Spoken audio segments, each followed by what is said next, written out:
మన యొక్క దేవుడు, మన రక్షకుడు, లోకరక్షకుడైనటువంటి ఆ ప్రభువైన యేసుక్రీస్తు నీతో నాతో మనం సరైన పాటు మనం నడిపిస్తున్నాడని ఆమె సంఘమంతా విశ్వాసం చేస్తుంది. హల్లెలూయా. దేవుడు ప్రేమించి ఆశీర్వదించి ఈ నెలలో మరి పులిపేటను దేవుడు మనకి అందించాడు. మన ప్రార్థన ద్వారా సంఘమంతటను ప్రార్థన ద్వారా మరి పులిపేటను అభిషేకించుకొని ఈరోజు మరి ప్రార్థన చేసుకోవడానికి ఇచ్చినటువంటి ఈ అద్భుతమైనటువంటి సమయాన్ని బట్టి దేవుడు మనకి మహిమ గాక. దేవుడి స్తోత్రాలు. మరి దగ్గరగా కనబడుతుందా? తెలుస్తుంది. హల్లెలూయా.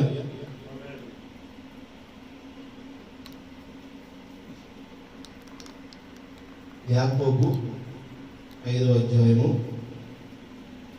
7-8 వచనాలు తెలుస్తుంది. హల్లెలూయా. యాకోబు 5వ అధ్యాయము 7-8 వచనాలు ఈ చదివినది.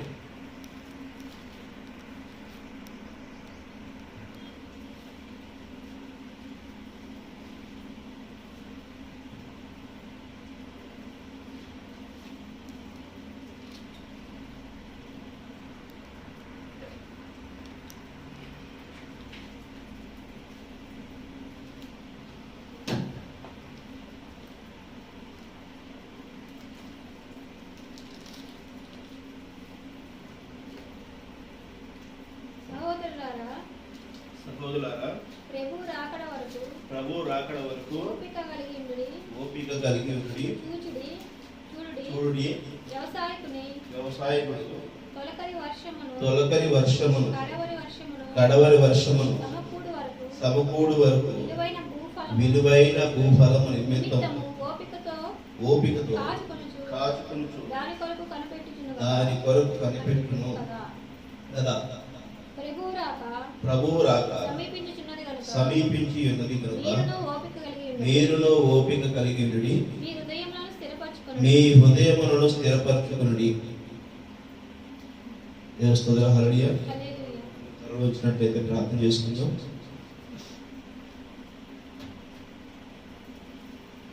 పరలోకమైన తండ్రి, పరిశుద్ధమైన తండ్రి, ప్రభువైన యేసయ్య, మిక్కిలిగా ప్రేమించిన నా దేవా, నా తండ్రి, మమ్మల్ని ప్రభా మీరు జ్ఞాపకం చేసుకుని ఎల్లవేళలో ప్రభా మీరు కాచి కాపాడుతున్నందుకు మీకు వందనాలు చెల్లించుకుంటున్నాం తండ్రి.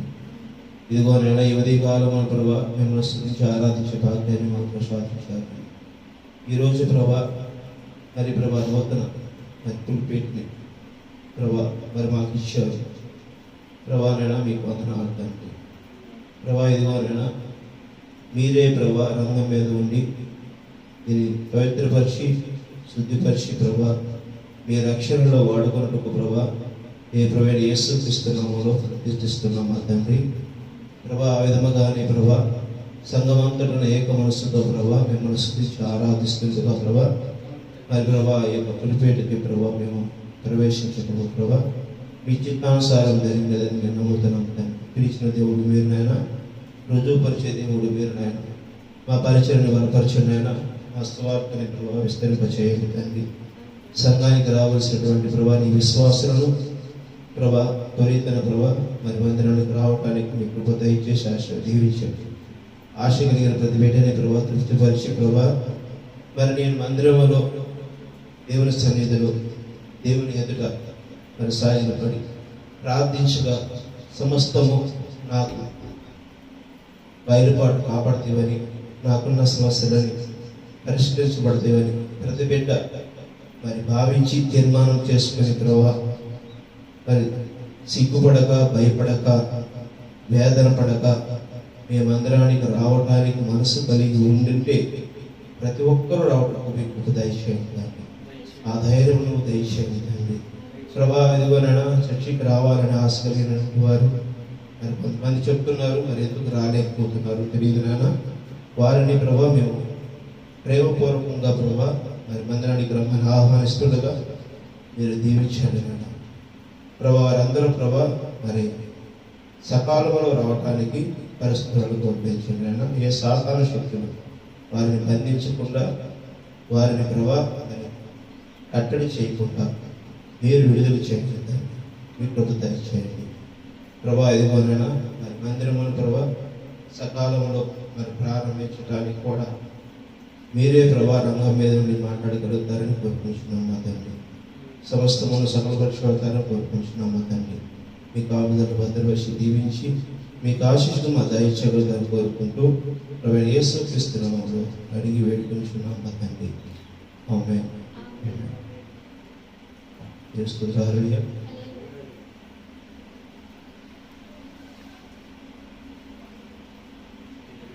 అంటే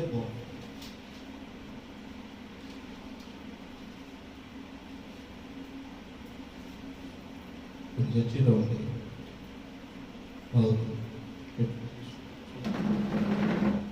దేవుని నామానికి మహిమ కలుగును గాక.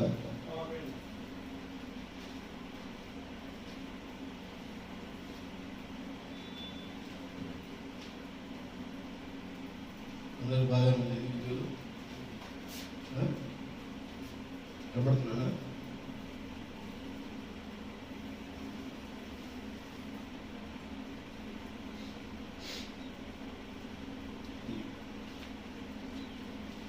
యాకోబు గారు అన్నటువంటి విషయాలను మనం ఒకసారి గుర్తు చేసుకుందాం.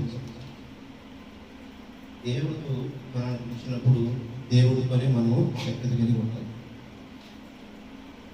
మరి సమయానికి రావడానికి కానీ మరి దేవుని చిత్తానుసారంగా జీవించడం కానీ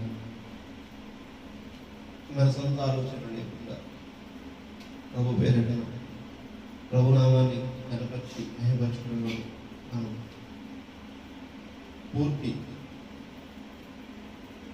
అంగీకారంతో నడవలసింది. చేస్తున్నారంటే ప్రభువైన యేసుక్రీస్తు ఒక మాట నీకు నాకు చెప్తున్నాడు. ఏం చెప్తున్నాడు? పరలోక రాజ్యము ఇప్పటికే భూమి మీదకి వచ్చింది, మీకు తెలియదా అని అంటున్నాడు ఆ శిష్యుడు. అవునా కదా? చూస్తుంది సార్. మరి పరలోక రాజ్యము ఇప్పటికే భూమి మీద మరి ప్రారంభించబడింది, మరి ఉన్నదని చెప్పేశారని ఆయన అంటున్నాడంటే మరి మనము పరలోక రాజ్యము అంటే ఎక్కడుంది? పరలోక రాజ్యం అంటే ఎక్కడుంది?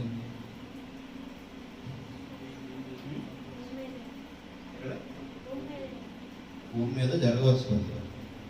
పరలోక రాజ్యం అంటే ప్రభు సన్నిధానంలో ఉంది. ఆమేన్. పరలోకంలో ప్రభు సన్నిధానంలో ఆ యొక్క రాజ్యము ఈ భూమి మీద నెరవేర్చబడాలనేటువంటిది దేవుని యొక్క తీర్పు అయింది, ఆకాంక్ష అయినది, ఆయన నిర్ణయించినటువంటి విషయమైనది. ఆమేన్. అది నీవు నేను ఈ భూమి మీద పుట్టక మునుకునే, తల్లి గర్భమున దాల్చక మునుకునే దేవుడు నిన్ను నన్ను ఆ రాజ్యంలో నిలపాలని నిర్ణయించుకున్న ప్రకారమే నీవు నేను దేవుని వాక్యాన్ని గ్రహించాం. అద్భుతం. గ్రహించిన వాక్యాన్ని మరి మనం గలిబిలి అవుతున్నటువంటి పరిస్థితి తెలుస్తుంది. హల్లెలూయా. దేవుని బిడ్డ అందరూ కూడా ఏం చేస్తున్నారంటే వాక్యాన్ని గ్రహిస్తున్నారు, కానీ గలిబిలి అవుతుంది. ఎక్కడో ఒకసారి గలిబిడి అవుతుంది. దేవుడి వాక్యము గలిబిడి చేసేది కాదు. దేవుని నామానికి మహిమ కలుగును గాక.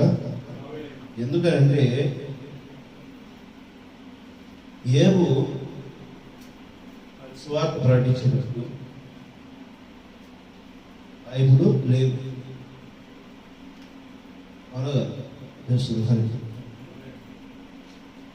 మరి అబ్రహాము తన దేవునికి నచ్చిన విధంగా జీవించేటప్పుడు మరి బైబిల్ లేదు, కానీ దేవునికి నచ్చిన విధంగానే నడిచాడు. దేవునికి ఇష్టం లేనటువంటి జీవితాన్ని కలిగిన లోతు ఏ విధంగా ఉన్నాడో నీవును నేను ఆ విధంగా ఉండొద్దని నీకు నాకు సూచిక చేశాడు. తెలుస్తుంది. హల్లెలూయా. ఒక మనిషి ఎలా జీవించాలి, ఎలా జీవించకూడదు, ఒక మనిషి ఎలా జీవిస్తే మరి ఈ లోకము ఎలా చూస్తుంది, మరి ఎలాగ మనం ఉండాల్సి ఉన్నది ఏంటి అనేది స్పష్టంగా నీ మధ్య నా మధ్య దేవుడు తన యొక్క ప్రవక్తల పరిచర్య ద్వారా, సువార్త ద్వారా బయలుపాటు చేశాడు. ఆమె అది నశించిన దాన్ని వెతికి రక్షించడానికి ప్రభువైన యేసుక్రీస్తు నీ మధ్యకి నా మధ్యకి వచ్చాడనేటువంటి ఆ యొక్క వాగ్దానం మనం తెలుసుకున్నప్పుడు అది ఏమాత్రము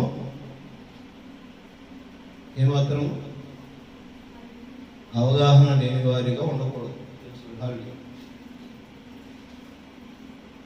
నశించిపోయిన వాక్యం అంటే మనము ప్రవక్తలు మనతో ఎలా ఉన్నారో, ప్రవక్తలు మనకి ఏం చెప్పారో మన మధ్య ఆల్రెడీ బైబిల్ ఉంది. మనం అలా కాకుండా మన ఇష్టానుసారంగా మనం జీవిస్తే దేవుని వాక్యానికి తగిన విధంగా మనం జీవించిన వారు అవుతామా? మరి వాక్యం ఒక విషయం చెబుతుంటే వాక్యం గ్రహించినటువంటి సంఘ పెద్దలు, సేవకులు, బోధకులు, పౌలు, మరి ప్రవక్తలు చెబుతున్న విషయాలు మనం పాటించడానికి చెబుతున్నారా, లేకపోతే ఇలా విని అలా మర్చిపోవడానికి చెబుతున్నారా?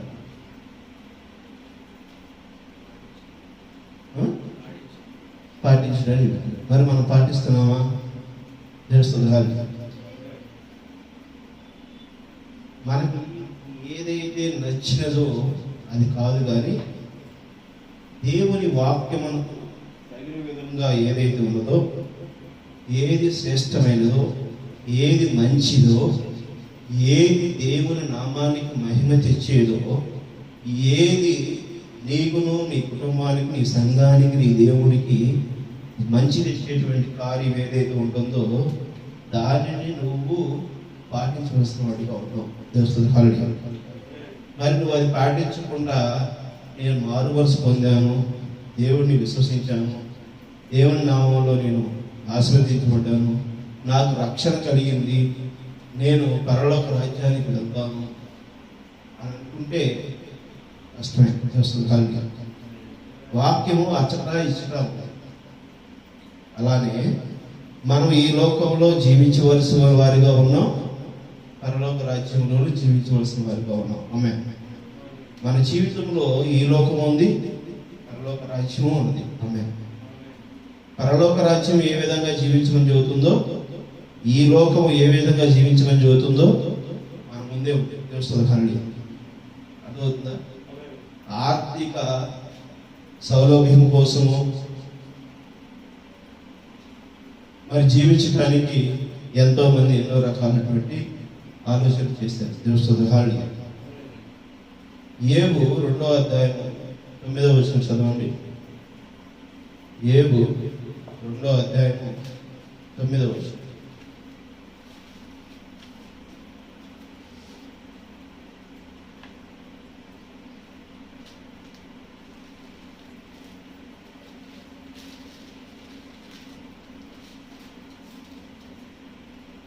యోబు 9వ అధ్యాయం 2వ అధ్యాయం 9వ వచనం. యోబు 2వ అధ్యాయం 9వ వచనం. అతని భార్య వచ్చి నీవు ఇంకను యథార్థతను వదలక ఇందువా, దేవుని దూషించి మరణము కమ్మెనని తెలుస్తుంది. హరి చూసారు, ఒక విషయం మాట్లాడుతుందో భార్య యోబు భార్య ఎవరు చూసారు? నీవు ఇంకను యథార్థతను వదలక ఎందువా,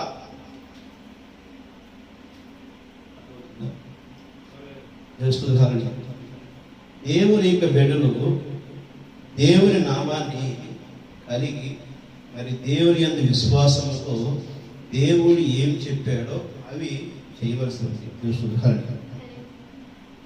అవనే అదే ప్రశ్నతో మరి ఈ యొక్క దేవుని రాజ్యంలో నుంచి సాతాను బయటకు తీసుకెళ్ళాడు.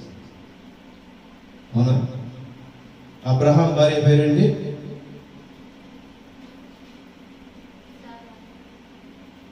అబ్రహాం భార్య సారా, మరి ఆమె కూడా తలుపు చాటు నుండి ఏమంది?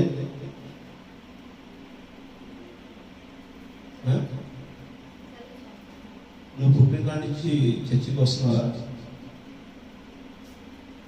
ఏమైనా వాక్యం చదివే ఎప్పుడన్నా? ఎన్ని సంవత్సరాలు నువ్వు చర్చికి వస్తావు?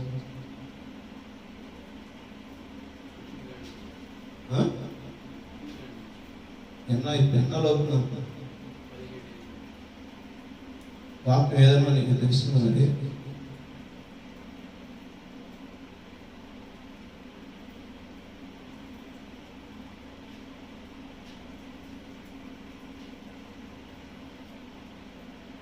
ఏమి బరువులు ఏమి మోస్తున్నావా?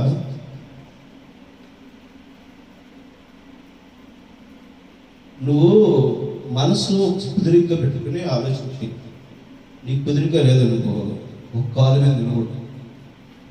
లేకపోతే గతంలో మాకు గోడ కుర్చీ ఎందుకంటే ఏకాగ్రత లేకపోవడం వల్ల గోడ కుర్చీ చేసి చదవండి అని చెప్పాడు. అది చదివి మనకు చదివింది వచ్చేదాకా గోడ కుర్చీ వేయాలి. కాబట్టి గోడ కుర్చీ వేస్తే కాళ్ళు నొప్పులు పుడతాయి, కాళ్ళు పట్టేస్తాయి అని ఏడ్చిన గందరగోళం చేసిన దాని మీద కాన్సన్ట్రేషన్, ఒక భయం, ఒక బాధ్యత, ఒక తగ్గింపు కోసం గోడ కుర్చీ చదివించేవారు. అప్పుడు మేము ఏం చేసాము? చర్చిలో మా చిన్నతనంలో గోడ కుర్చీ వేస్తే ఆయన సత్యంలో గోడ కుర్చీ వేస్తే ఆయన కాళ్ళు నొప్పులు తెచ్చుకుని 2-3 రోజులు నడవలేని పరిస్థితి. ఆశయం నిలబడాలంటే నువ్వు మరి ఏం చేస్తాము? అలాంటి పరిస్థితి మీరు చదివితే మా చదివిని అభిని మీరుగా చదవరు, ఎదురు చెప్పింది చేయరు,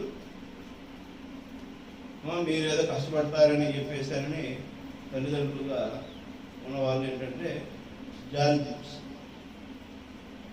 జాలి దయ కరుణ ఎక్కువైపోతే ఏమవుతుంది తెలుసా?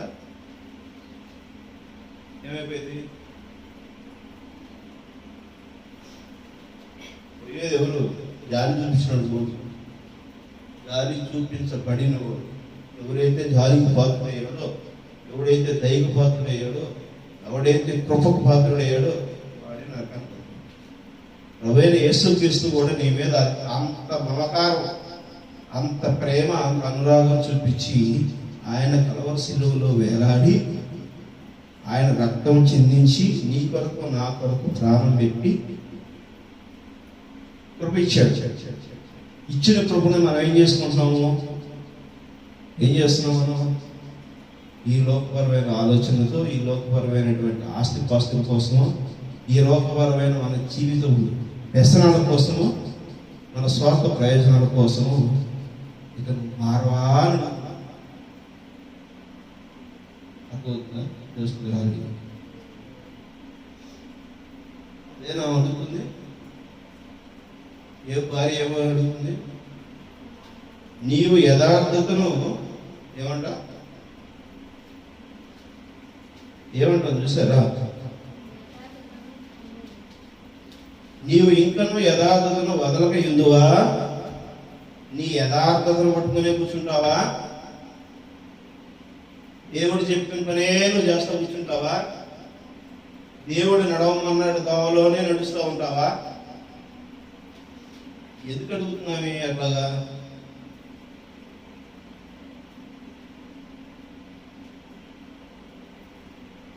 ఎందుకు అడుగుతుందామే?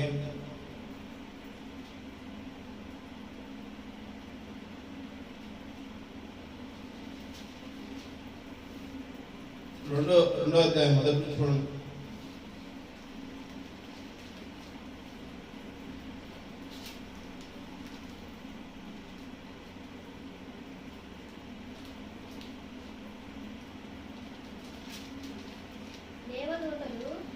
దేవదూతలు యెహోవా సన్నిధి నిలుచుటకై వచ్చిన మరి యొక్క దినమున తటస్థింపగా వారితో కూడా అపవాది యెహోవా సన్నిధి నిలుచుటకై వచ్చింది.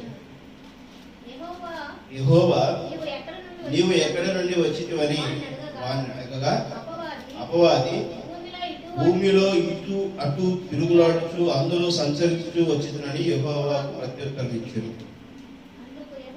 అందుకు యెహోవా, నీవు నా సేవకుడైన ఏవు సంగతి ఆలోచించితివా? అతడు యథార్థవంతుడును న్యాయవంతుడును దేవుని యందు భయభక్తులు కలిగి చెడుతనము విసర్జించిన వాడు భూమి మీద అతని వంటి వాడెవడను లేడు. నిష్కారముగా అతనిని పాడు చేయుటకు నీవు నన్ను ప్రేరేపించాను. అతడు ఇంకను తన యథార్థతను వదలక నిలకడగా ఉన్నాడనగా. మాట ఎవరంటున్నారు? దేవుడు అపవాది పంపాడు. అపవాది ఎక్కడి నుంచి వచ్చాడంట?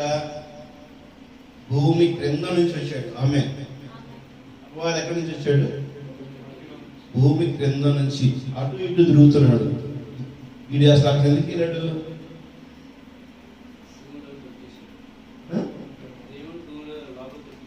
ఎప్పుడు తొక్కుతారంటాడు అన్నమాట.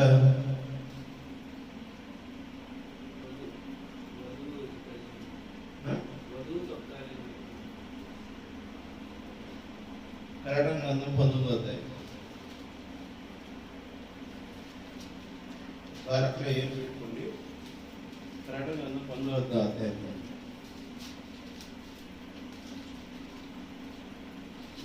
చదువుతూ ఉంటే నేను ఎందుకంటే చాలా గొప్ప రహస్యాలు భూమి మీద ఉన్నాయి. ఈ కొరకు నా కొరకు దేవుడు భూమి మీద ఎన్నో గొప్ప విషయాలు చేసి ఉన్నాడు. దేవుని నామానికి మహిమ కలుగును గాక.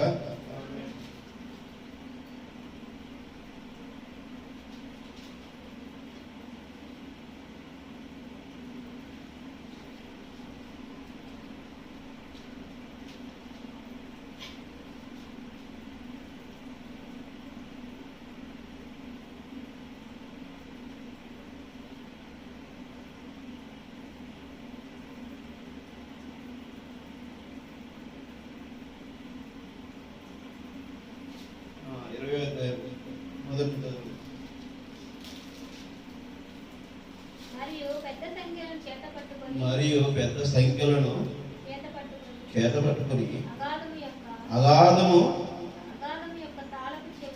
తాళపు చెవి గల ఒక దేవదూత పరలోకము నుండి దిగివచ్చుట చూచితిని. అతడు ఆది సర్పమును అనగా అపవాదియు సాతాను అను ఘట సర్పమును పట్టుకుని 1000 సంవత్సరములు అని బంధించి అగాధములో పడవేసి.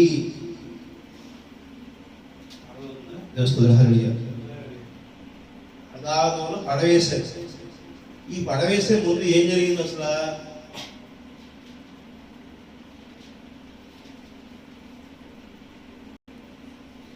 అర్థమవుతుందా? ఇవన్నీ భూమి మీద జరిగినటువంటి విషయాలే. దేవస్థానాలకి ఈ పడవేసే ముందు 19వ అధ్యాయం 10వ వచనం. 1910లో 1909 సంవత్సరంలో ఒక యోధుడు పుట్టాడు. చదవండి. 1909లో ఒక యోధుడు పుట్టాడు. ప్రకటన గ్రంథం 9వ అధ్యాయం 19వ అధ్యాయం 9వ వచనం.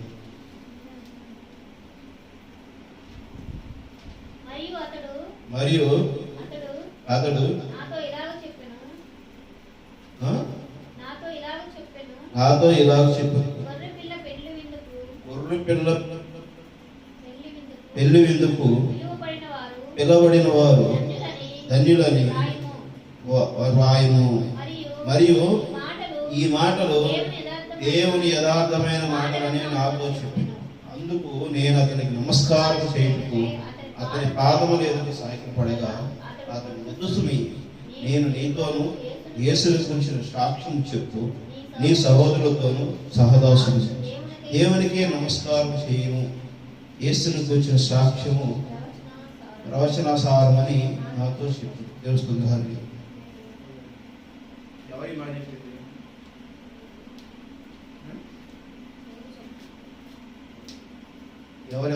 చెప్తున్నారు ఈ మాట?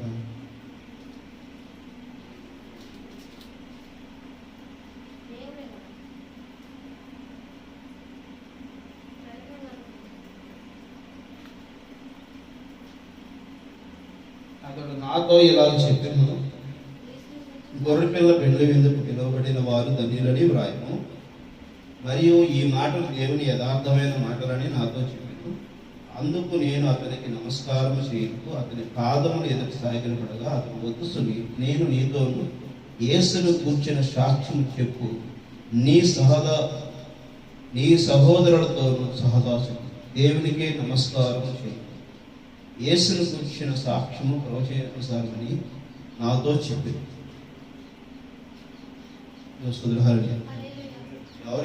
వీళ్ళెవరు? వీళ్ళిద్దరు వ్యక్తులు ఉన్నారు కదా. ఆ ఇద్దరు వ్యక్తులు ఎవరు?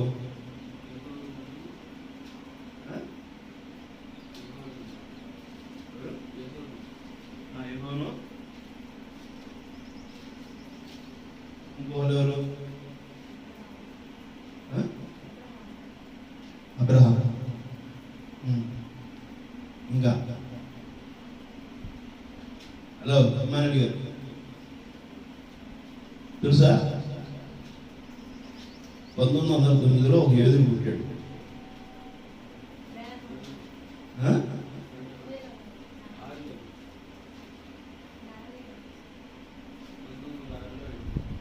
ఎవరు?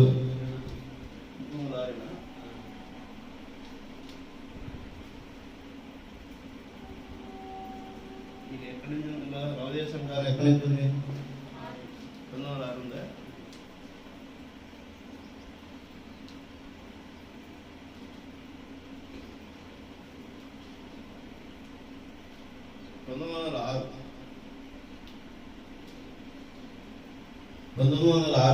ఆరో వచనం చదవండి.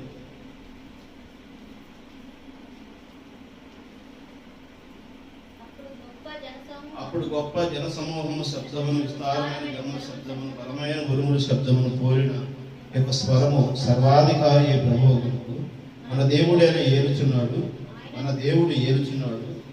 ఆయన స్మరించుడి, గొర్రెపిల్ల వివాహ మహోత్సవం సమయము వచ్చి ఉన్నది. ఏంటంట? గొర్రెపిల్ల వివాహ మహోత్సవం వచ్చినది. వివాహ మహోత్సవం వచ్చినది. ఇక్కడ ఆయన ఎప్పుడు?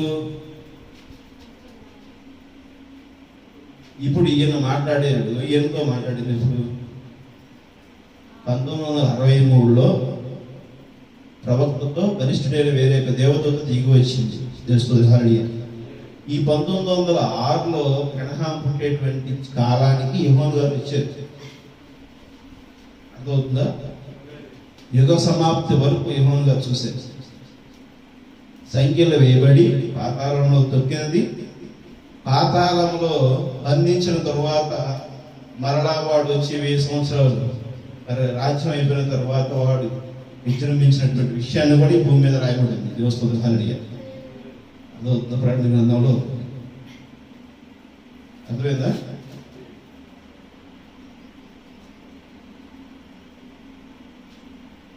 ఇది 7వ వచనము, 20వ అధ్యాయం 7వ వచనం.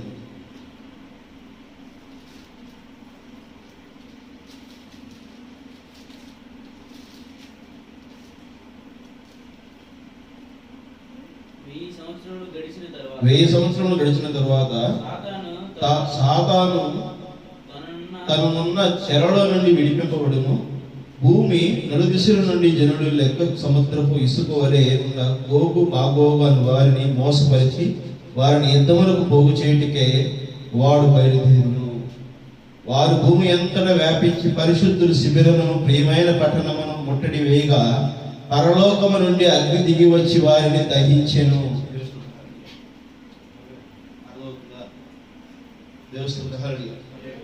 వీడు లెగవాలి. వీడు లెగిసి వచ్చి సాతాను అంటే దేవుడితో పాటు ఉండి అటు ఇటు తిరుగుతుంటే, ఎక్కడి నుంచి వచ్చావయ్యా నువ్వు అని అడుగుతుంటే, అపవాది నువ్వు ఎక్కడి నుంచి వచ్చావు, నువ్వు ఎక్కడి నుంచి వచ్చావయ్యా అంటే, నేను ఈ భూమి కింద నుంచి వచ్చానంటని మరి ఏ కాలంలో చెప్పిన విధం మాదిరిగానే ఈ కాలంలోనూ చెప్పవలసినది. ఎందుకు అంటే ఈ కాలంలో సంఖ్యలో తీయబడి వాడి భూమి మీదకి వచ్చి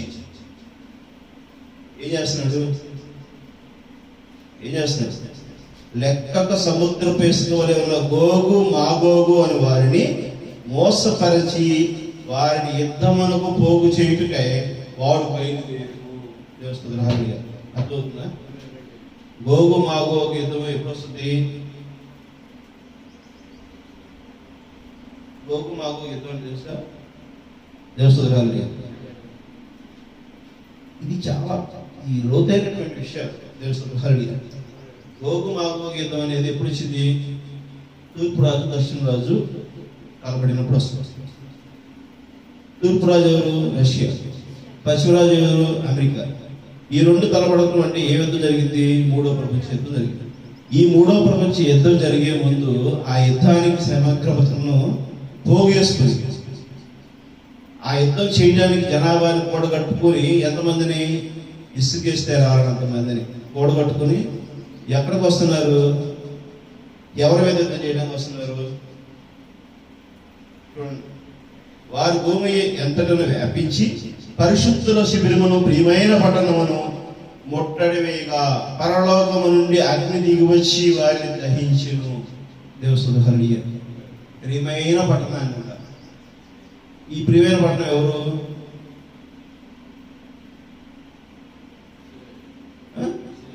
ఇజ్రాయెల్. దేవస్తుని ఇజ్రాయెల్ దేశం మీదకి యుద్ధము రావటమే మూడో ప్రపంచ యుద్ధం. దేవస్తుని ఇప్పుడు ఈ మూడో ప్రపంచ యుద్ధము చేసేటువంటి విషయాల్ని చెప్పడానికి వీడు అటు ఇటు తిరుగుతున్నాడు. ఇదిగో ప్రపంచ యుద్ధం, మూడో ప్రపంచ యుద్ధం, మూడో ప్రపంచ యుద్ధం స్టార్ట్ అయిపోతుంది. అక్కడ ఆ దేశానికి, ఇక్కడ ఈ దేశానికి, అక్కడ ఒక అడిగేస్తాడు, ఇక్కడ ఒక అడిగేస్తాడు. అర్థమవుతుందా? అర్థమవుతుందా? ఇలా గరిబిడి చేస్తున్నప్పుడు దేవుడు అడుగుతున్నాడు. దేవుడు ఎక్కడున్నప్పుడు? ఎక్కడున్నాడు దేవుడు?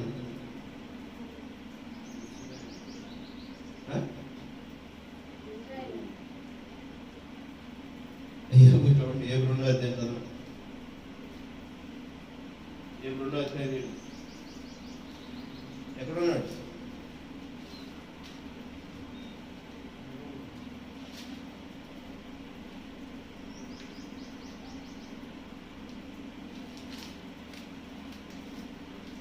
రెండవది మొదటి రోజు చదవండి.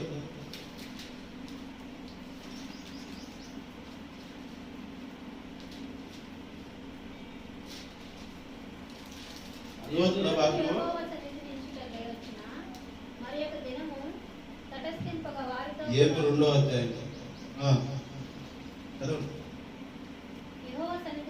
దేవదూతలు యెహోవా సన్నిధిని నిలుచుటకై వచ్చిన వారి యొక్క దినము తటస్థింపగా వారితో కూడా అపవాది యెహోవా సన్నిధిని నిలుచుటకై వచ్చును.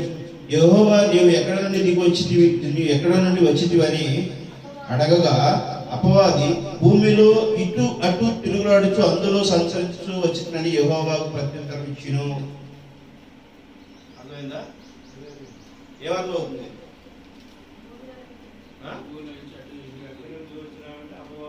ఎక్కడున్నాడు? భూమిలో ఉన్నాడా? ఎక్కడ తిరుగుతున్నాడు? భూమి మీద తిరుగుతున్నాడా? ఇప్పుడు దేవుడు దీవించిన కాదు. అర్థమవుతుందా? దేవుడు సాతాను ఆల్రెడీ భూమి కింద నుంచి రైతు వచ్చేసాడు పైకి. మరి దేవుడు ఎక్కడున్నాడు? దేవుడు భూమి మీద ఉన్నాడు. ఇప్పుడు ఎవరి రాజ్యం స్థాపన జరుగుతుంది? దేవుని రాజ్యం స్థాపన జరుగుతుంది. దేవుని స్వరం వినపడింది. ఎప్పుడు వినపడింది? 1963లో స్వరం అనేది ప్రారంభించబడింది. 1906 నుంచి స్టార్ట్ అయింది.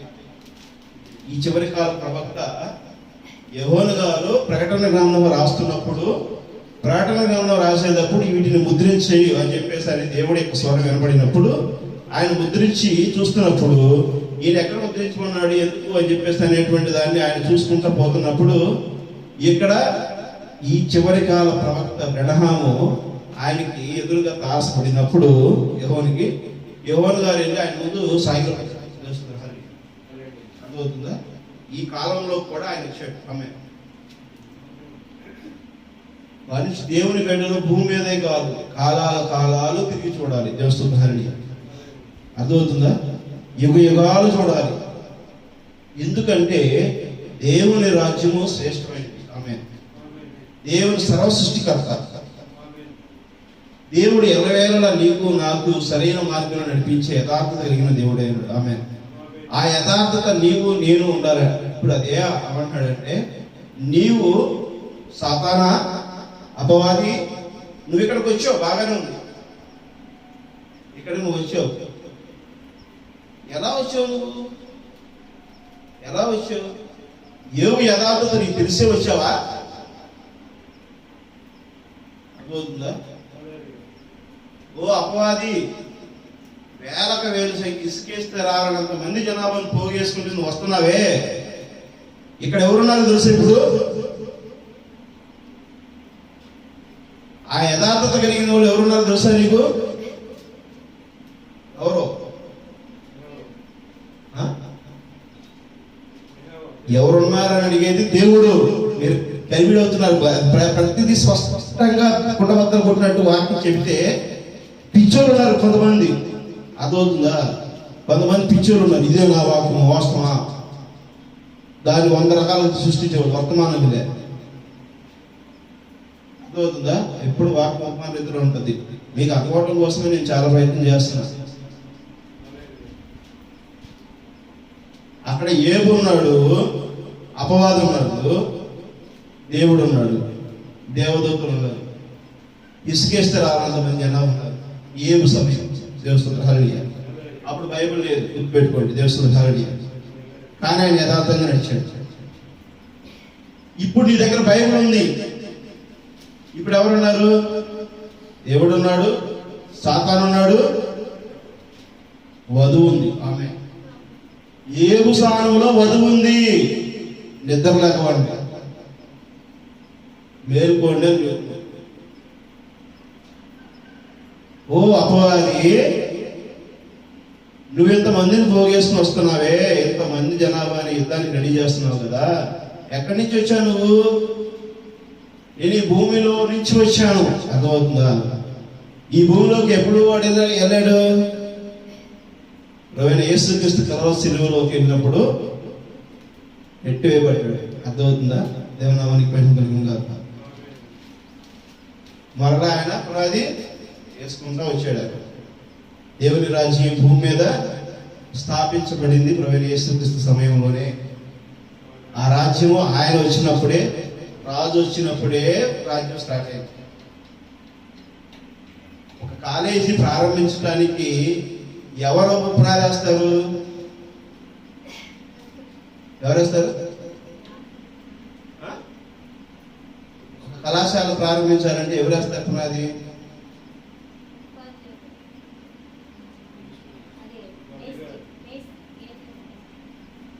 ఒక తరగతి గది భవనం, మీరు భవనం చూస్తున్నారు, అదే మీకు అర్థం కానిది.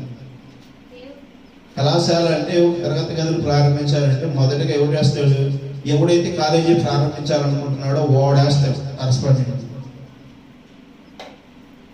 ఒక కాలేజీ స్థాపించేవాడు ఫౌండర్ ఒకడు ఉంటాడు. ఒక రాజ్యమును స్థాపించాలనుకున్నవారు ఫౌండర్ ఎవరైతే ఉన్నారో, ప్రవీణ రక్షకుడు ఎవరైతే ఉన్నారో ఆయన స్టార్ట్ చేశారు. ఆమె అర్థమవుతుందా? మొదటగా ఒక ఇల్లు కట్టాలంటే బేల్దారు ఇంకోడు కాదు, ఇల్లు కట్టాలని ఉద్దేశించిన వాడే ఇల్లు ప్రారంభిస్తాడు. కట్టడానికి బేల్దారు వస్తాడా, వర్కర్ వస్తాడా, ఇంకోటి వస్తాడా, ఇంకొక నీచుడు వస్తాడా, ఇంకో తుచ్చుడు వస్తాడా, ఒక కనికోనుడు వస్తాడా, ఇంకోటి వస్తాడా, జీతగాళ్ళు ఎంతమంది అని రావచ్చు, కానీ యజమాని ఒకడే. గుర్తుపెట్టుకోండి. ఆమె ఇల్లు ప్రారంభించినప్పుడు వచ్చేటువంటి వాళ్ళు ఒకళ్ళే. ఒక కళాశాల ఏదైనా దాన్ని ప్రారంభించాలని ఉద్దేశించిన వాడు ఆయన వచ్చినప్పుడే అక్కడ ప్రారంభం జరుగుతుంది. ఆమె పరలోక రాజ్యము ఈ భూమి మీద ఈయనను బట్టి నేను సంతోషిస్తున్నానని ఆకాశంలోని శబ్దం వినపడింది. గుర్తుపెట్టుకోండి. ఆమె అవునా కదా? ఏదంటే మరి మీరు అందుకని బైబిల్ క్షుణ్ణంగా చదవండి. ఎందుకంటే చదవబడితేనే మీకు అర్థమవుతుంది. నేను ఎప్పుడో ఎన్నో కాలం నుంచి చెప్తాను ఉన్నా, ఇది చివరి కాలము, చివరి వర్తమానము. బైబిల్ చూసుకుని మనం గుర్తు చేసుకోవడానికి మన దగ్గర ఏవుకు లేనిదండి, దానియేలుకు లేనిదండి, మరి మోషేకి లేనిదండి, అబ్రహాముకు లేనిదండి, మరి ఎంతో మంది ప్రవక్తలకి మరి బైబిల్ అందుబాటులో లేదు. అదవుతుందా? యోహాను గారు రాసిన అప్పుడు మరి బాప్టిజం ఇచ్చిన యోహాను మరి అప్పటికి బైబిల్ కూడా భిన్నంగా అభ్యసించాడు. ధర్మశాస్త్రంలో అది ఉంది చూడండి అంటున్నాడు. ప్రభువైన యేసుక్రీస్తు వచ్చిన తర్వాత కొత్త నిబంధన వచ్చింది. ప్రభువైన యేసుక్రీస్తు ఇప్పుడు మనం యాకోబు 5వ అధ్యాయం చదువుతున్నప్పుడు మరి యాకోబు గారు మాట్లాడుతున్నప్పుడు మరి అక్కడ పౌలు యాకోబు జరుగుతున్నటువంటి సంభాషణలో ఏ కాలంలో ఇలా జరగలేదా అని అర్థమవుతుందా? మరి ఆ కాలంలో అప్పుడున్న పరిస్థితికి యాకోబు గారు చెప్తుంటే, ఈ కాలంలో అదే యాకోబు, అదే పౌలు గురించి, అదే యేసుక్రీస్తు గురించి, అదే దానియేలు గురించి ఆ బైబిల్లో ఏమున్నదో దానినే నీకు నాకు గుర్తు చేసేటువంటి విషయమే ఉంది ఇక్కడ. ఆమె ఈ కాల ప్రవక్త నీతో నాతో మాట్లాడే విషయమే ఉంది. అదే విషయం నీవును నేను గుర్తు చేసుకోవాల్సిన వారిగానే ఉన్నాం. హల్లెలూయా. అర్థమవుతుందా? ఇక్కడ కొత్తగా ఏ విషయాలలో దేవుడు చెప్పినటువంటి విషయాలే నీవు నేను గుర్తు చేసుకోవడం కోసమే దేవుడు నీతో నాతో మాట్లాడుతున్నాడు. ఆమె ఇప్పుడు ఏ స్థితిలో ఉంది ప్రపంచం అనేది గమనించుకోండి. అపవాది తిరుగుతున్నాడు. దేవుడు అడుగుతున్నాడు, ఓ అపవాది, ఏమంటాడు? నీవు నా సేవకుడు అయిన ఏమి సంగతి ఆలోచించితివా? నా వధువు సంగతి నువ్వు ఆలోచించితివా అని లోకరక్షకుడు అడగట్లేదు. ఇప్పుడు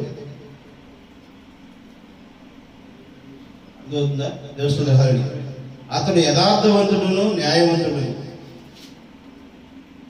దేవుని యందు భయభక్తులు కలిగి చెడుతనమును విసర్జించిన వాడు, భూమి మీద అంతటిన వాడు ఎవడను లేడు.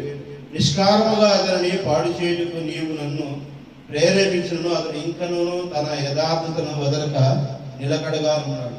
అపవాది చర్మము కాపాడుకొనుటకై తన ప్రాణమును కాపాడుకొనుటకై తనకు కలిగినది యావత్తును నరుడిచ్చును కదా. నరుడిచ్చాడట. అపవాది చర్మం కాపాడుకోవడానికి నరుడే చర్మాన్ని ఇచ్చాడు. దేవుడు నిర్మించిన చర్మాన్ని, శరీరాన్ని అపవాదికి ఇచ్చింది ఎవరు? ఎవరిచ్చింది? నరుడే ఇచ్చాడు. ఆమె తనకు కలిగినది యావత్తు నరుడిచ్చును కదా. ఇంకొకసారి నీవు చెయ్యి చాపి అతని ఎముకను, అతని దేహమును ఎత్తిన ఎడల అతని ముఖము ఎదుటనే దూషించి నిన్ను విడిచిపోవును అని. అందుకు యెహోవా, అతడు నీ వశమును ఉన్నాడు, అతని ప్రాణము మాత్రం నీవు ముట్టవద్దని సెలవించు.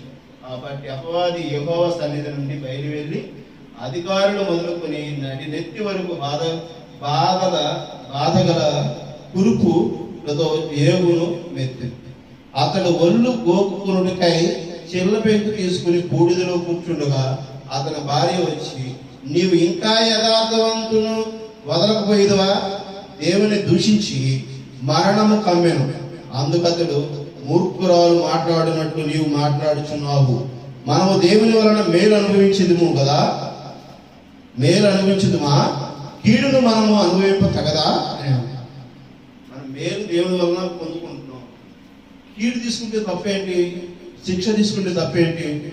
దేవుడు తెలియదా? ఆయన భార్య ఏమడుగుతుంది? ఇంకా దేవుణ్ణి నువ్వు ఇంకా ఆరాధిస్తున్నావా? దేవుని ఒకసారి దూషించి చచ్చిపో. ఎందుకు బూడిదలో కూర్చొని చిల్లపెంకుతో కూకుంటున్నావు? కొరడా దెబ్బలు తింటావు. ఎందుకు నువ్వు ఈ కొరడా దెబ్బలు తింటావు? ఎందుకు ఈ సిలువ వేయించుకుంటావు? సాతాను అడగలేదన్నమాట. నిన్ను అడగలేదా? అర్థమవుతుందా? నిన్ను అడగలేదా? ఈ లోకంలో డబ్బు ఉంది కదా, ఈ లోకంలో ఆస్తి ఉంది కదా, ఈ లోకంలో ఆధిపత్యం ఉంది కదా, ఈ లోకంలో గొప్ప స్థితి ఉంది కదా, ఈ లోకంలో నీ ఔన్నత్యం ఉన్నది కదా, ఈ లోకంలో ఎంతో ప్రేమ ఉంది కదా, ఆకర్షణీయమైనటువంటి మగువులు ఉన్నారు కదా. అర్థమవుతుందా? వధువుని సాతాను ఏ రకంగా బంధిస్తాడు, ఏ రకంగా చిత్రిస్తాడు, ఏ రకంగా హింసిస్తాడో, ఏ రకంగా ప్రేరేపిస్తాడో అక్కడ దేవుడి పక్షాన ఏవు నిలిచాడు. ఆమె ఏవు నిలుస్తాడని దేవుడికి తెలుసు. నువ్వు ఈ శరీరములను ఎంతైనా బాధించుకో, ఆత్మ జోలికి రాబాకు, సాతాను ఇది పరీక్షించుకోపో అని చెప్పి ఏం నాకు చెప్పేశాడు. అర్థమవుతుందా?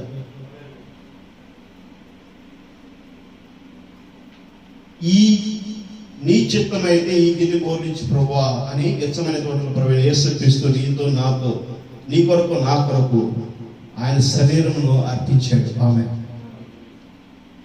అర్థమవుతుందా? అక్కడ రక్షకుడు, లోకరక్షకుడు భూమి మీదకి వచ్చినప్పుడు అందరూ వచ్చారు, అందరూ ఫెయిల్ అయిపోయారు. ఇంకా యేసుక్రీస్తుని కూడా మనము నలిపేస్తే, బాధించేస్తే, అణిచేస్తే, చంపేస్తే ఇంకా నా దగ్గరికి ఎవడు రాడబ్బా. అర్థమవుతుందా? యోగుకి ఇక్కడ ఏం చెప్పట్లేదు ఆయన, ప్రవీణ యేసుక్రీస్తు కూడా ఏం చెప్పట్లేదు ఆయన. నీ విశ్వాసం నిన్ను నడిపిస్తుంది. ఆమె ఇక్కడ మీకేనా అన్ని విషయాలు బయలుపాటు చేసే విధంగా చెవులో జోరిలాగా బోర శబ్దం పెట్టి మైకులు పెట్టి గుయ్యి గుయ్యి గుయ్యి గుయ్యి గుయ్యి గుయ్యి చెప్పి చెబుతున్నా. ఇంకా ఏం చెబుతున్నారు? ఏవా దేవుడా, రక్షకుడా, ఏంటంట? గ్రహమా? అక్కడ ఎవరున్నారు?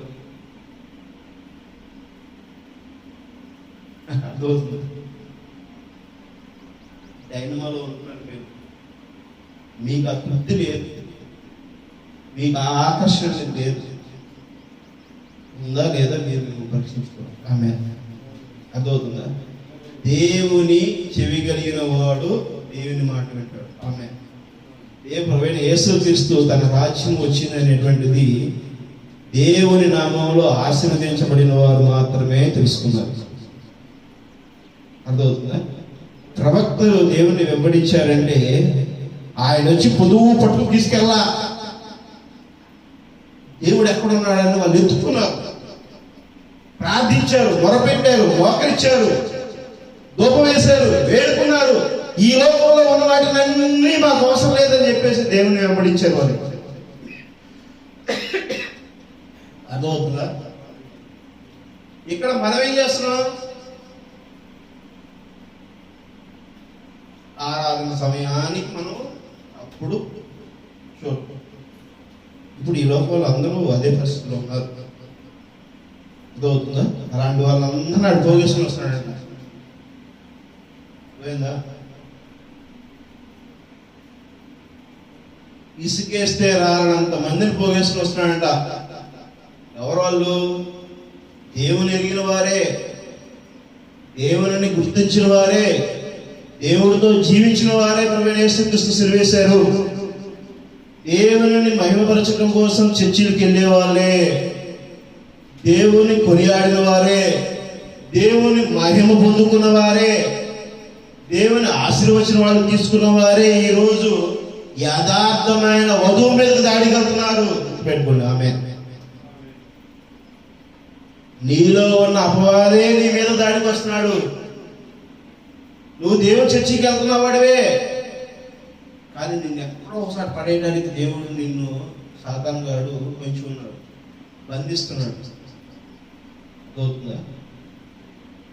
నిన్ను నీ వలనే నువ్వు పడిపోతున్నావు. గుర్తుపెట్టుకో, నీ శరీరమే నిన్ను పడగొడుతుంది.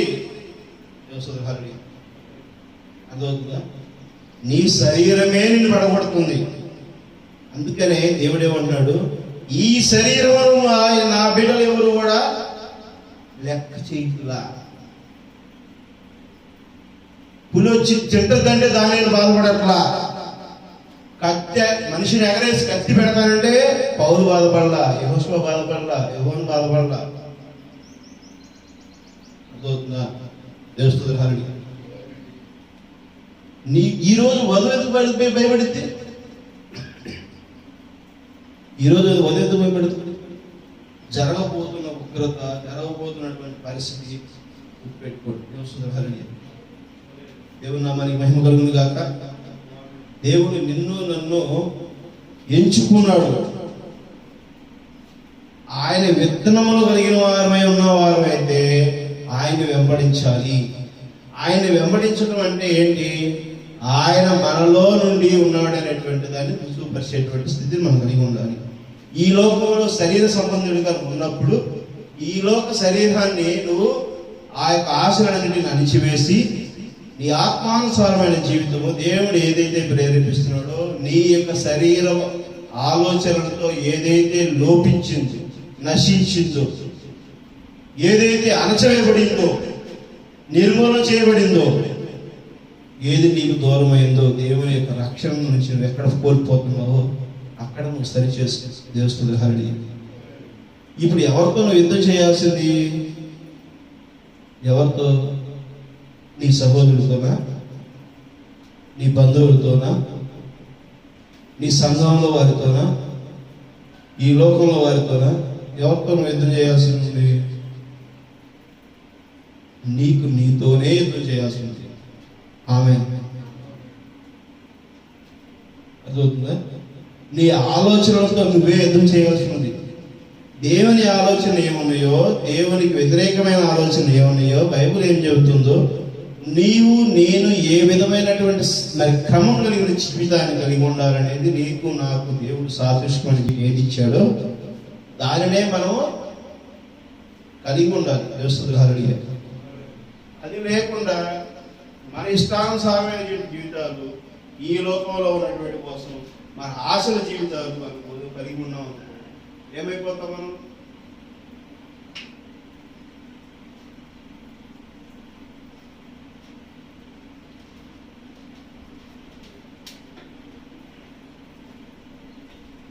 ఏమైపోతుంది?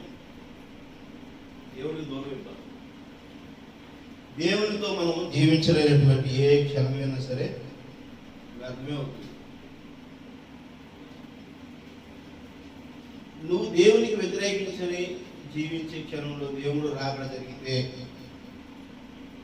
ఆ వివాహ మహోత్సవంలో ఆ పెళ్లి కుమారుడు వస్తే,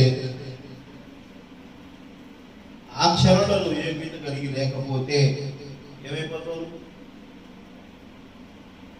ఏమైపోతావు? హల్లెలూయా. అర్థమవుతుందా? ఏం చదువుతున్నాడు ఆయన? యాకోబు చూడండి, యాకోబేనా? యాకోబు 5వ అధ్యాయం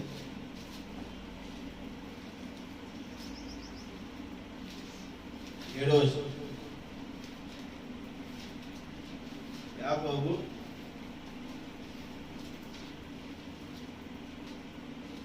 5వ అధ్యాయం 7వ వచనం. సహోదరులారా, ప్రభువు రాకడ ఓపికగా కలిగి చూడండి. కుడి వ్యవసాయకుడు తొలకరి వర్షం కడవరి వర్షమును సమకూడు వరకు విలువైన భూతలమును నిమిత్తం ఓపికతో కాచుకొని దాని కొరకు కనిపెట్టింది కదా. ప్రభువు రాక సమీపించినది కనుక మీరును ఓపిక కలిగి మీ హృదయమును స్థిరపరచుకునుడి. సహోదరులారా, మీరు కీర్తి పొందకుండా నిమిత్తం ఒకరి మీద ఒకడు సనగకుడి. ఇదిగో న్యాయాధిపతి వాకిట నిలిచి ఉన్నాడు. నా సహోదరులారా, ప్రభువు నామమును బోధించిన ప్రవక్తలను శ్రమానుభవమును ఓపికగా మాదిరిగా చేసుకుని సహించిన వారిని ధన్యులనుకుంటున్నాము కదా.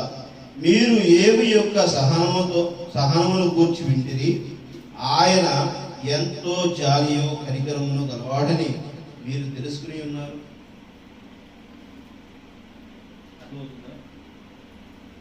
మరి మొదటి తొలకరి వర్షం పడినప్పుడు నుంచి కడవరి వర్షం పడినంత వరకు కూడా ఒక రైతు ఏ విధముగా తన పంట దిగుబడి కోసం ఎదురు చూస్తాడో ఓపికతో, సహనముతో, ఏ ఆరుగాలం శ్రమిస్తాడో, నీవును నీ యొక్క శరీరం అనేటువంటి ఆ యొక్క పొలమును కూడా దున్నుకుంటూ సరిచేసుకుంటూ ఈ లోకములో ఉన్నటువంటి ఆలోచనలను నువ్వు ఎప్పటికప్పుడు సరిచేసుకుంటూ కలుపు వేస్తున్నటువంటి ఈ లోక ఆశలను పీకి వేస్తూ దూరపరుస్తూ వాటిని నశింపు చేస్తూ దేవుని యొక్క రాకడ కోసం, దేవుడు నీలో జీవించి ఉండేటువంటి దాన్ని ప్రకటించటం కోసము నువ్వు సువార్త ప్రకటించటంలోనూ కలిగి ఉండటంలో ఓపికతో, సహనంతో, శాంతతో నువ్వు ఆ విధంగా నడుచుకోవాల్సినది. దేవుని చిన్న చిన్న వాటికి కోపడతాం, చిన్న చిన్న వాటిని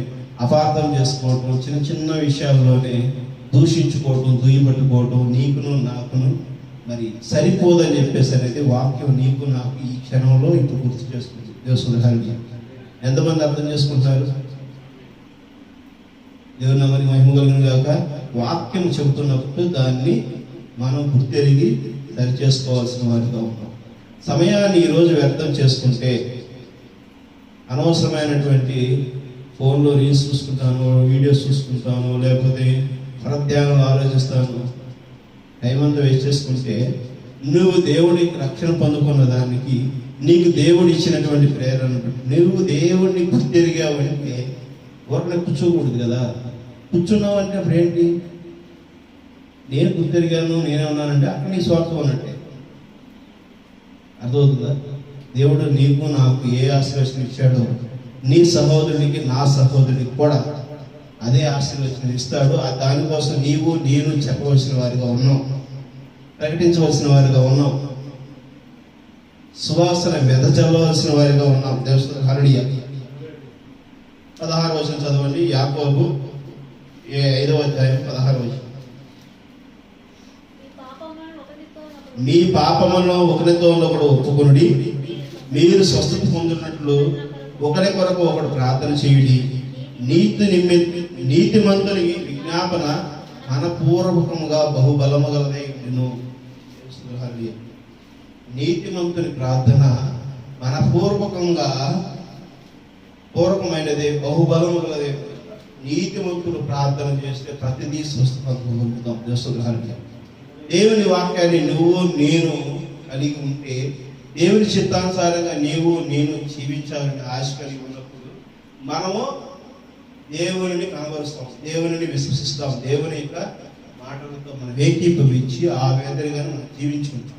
మన సొంత ఆలోచనలతో, సొంత మాటలతోనూ సఖ్యత లేకుండాను, ఐక్యపరచుకోకుండాను, ఒకరినొకరిని ప్రేమపూర్వకం ఉండకుండాను, ఒకరినొకరినితో మనం మరి మమ్మేకి కాకుండాను వాక్యం నాకు తెలుసు నేను గొప్పోడిని అనుకుంటే వ్యర్థమే. దేవుని అర్థమవుతుందా? చెప్తున్న వాక్యము, ఎదుటి వాళ్ళు చెప్తున్న వాక్యాన్ని మనం గ్రహించాలి. నేను గొప్పని కాదు, ఏ వాక్యం ఉందో ఆ వాక్యాన్ని మీరు నడవండి అని చెప్పేసారని చెబుతున్నప్పుడు మీరు గుర్తుపెట్టుకోండి. దాన్ని మీరు అర్థం చేసుకోబోగా చెప్పేవాడిని కూడా మరి బాధిస్తున్నప్పుడు చెప్తున్న వాక్యం ఎందుకు చెబుతుంటే వినట్లేదు అని ఆ చెప్పే వ్యక్తి కూడా బాధపడతాడనే విషయాన్ని కూడా మీరు గమనించండి. అర్థమవుతుందా? ఎన్ని సంఘాలకి పౌలు రాశాడు మరి ఆ గ్రంథాలు, ఇన్ని సంఘాలకు ఎందుకు రాశాడు పౌలు గారు ఇన్ని పుస్తకాలు ఎందుకు రాశాడు? ప్రతి సంఘానికి నువ్వు జాగ్రత్త అని. ఈరోజు చెప్తున్నటువంటి వ్యక్తి కూడా నీకు ఒక విషయం బైబిల్లో ఇది ఉంది, దేవుడు ఇది చెప్పాడు, ప్రవక్త ఈ విషయం చెప్పాడు, మరి మన ప్రవక్తలు మన పితృలు మనకి ఈ విషయాలు చెప్తున్నారు, మరి మన నశించిపోయినటువంటి విషయాన్ని వెతికి రక్షించడం కోసం వచ్చి ప్రభువైన యేసుక్రీస్తు నీతో నాతో చెప్పినది, నీ మధ్య నా మధ్య వచ్చిన బైబిల్ను మనము ప్రచురించవలసిన వారిగా ఉన్నాం, ప్రకటించవలసిన వారిగా ఉన్నామని చెప్పేసారని చెబుతున్నప్పుడు నీవు మార్చుకోకపోగా ఎదురువాదన అడిగితే ఆ యొక్క ఏ తన భార్య ఏ విధముగా అయితే నీవు నిన్ను రక్షించుకో అని తన మీద ప్రేమనే చెప్తుంది. అయ్యా నువ్వు చనిపోయి ఈ బాధను పడలేవయ్యా, ఈ చిల్ల పెంకుతో గీక్కుంటా ఉన్నావు, ఈ చిల్ల పెంకుతో బాధపడుతున్నావు, పూర్తితో పడుతున్నావు, ఆ దురద, ఆ మంటలు, ఆ శరీరం అంతా ఏ విధంగా రక్తశక్తం అయిపోయిందో చూడు నాయన అని తన భార్య ఏబు పట్ల ప్రేమతో చెబుతుంది.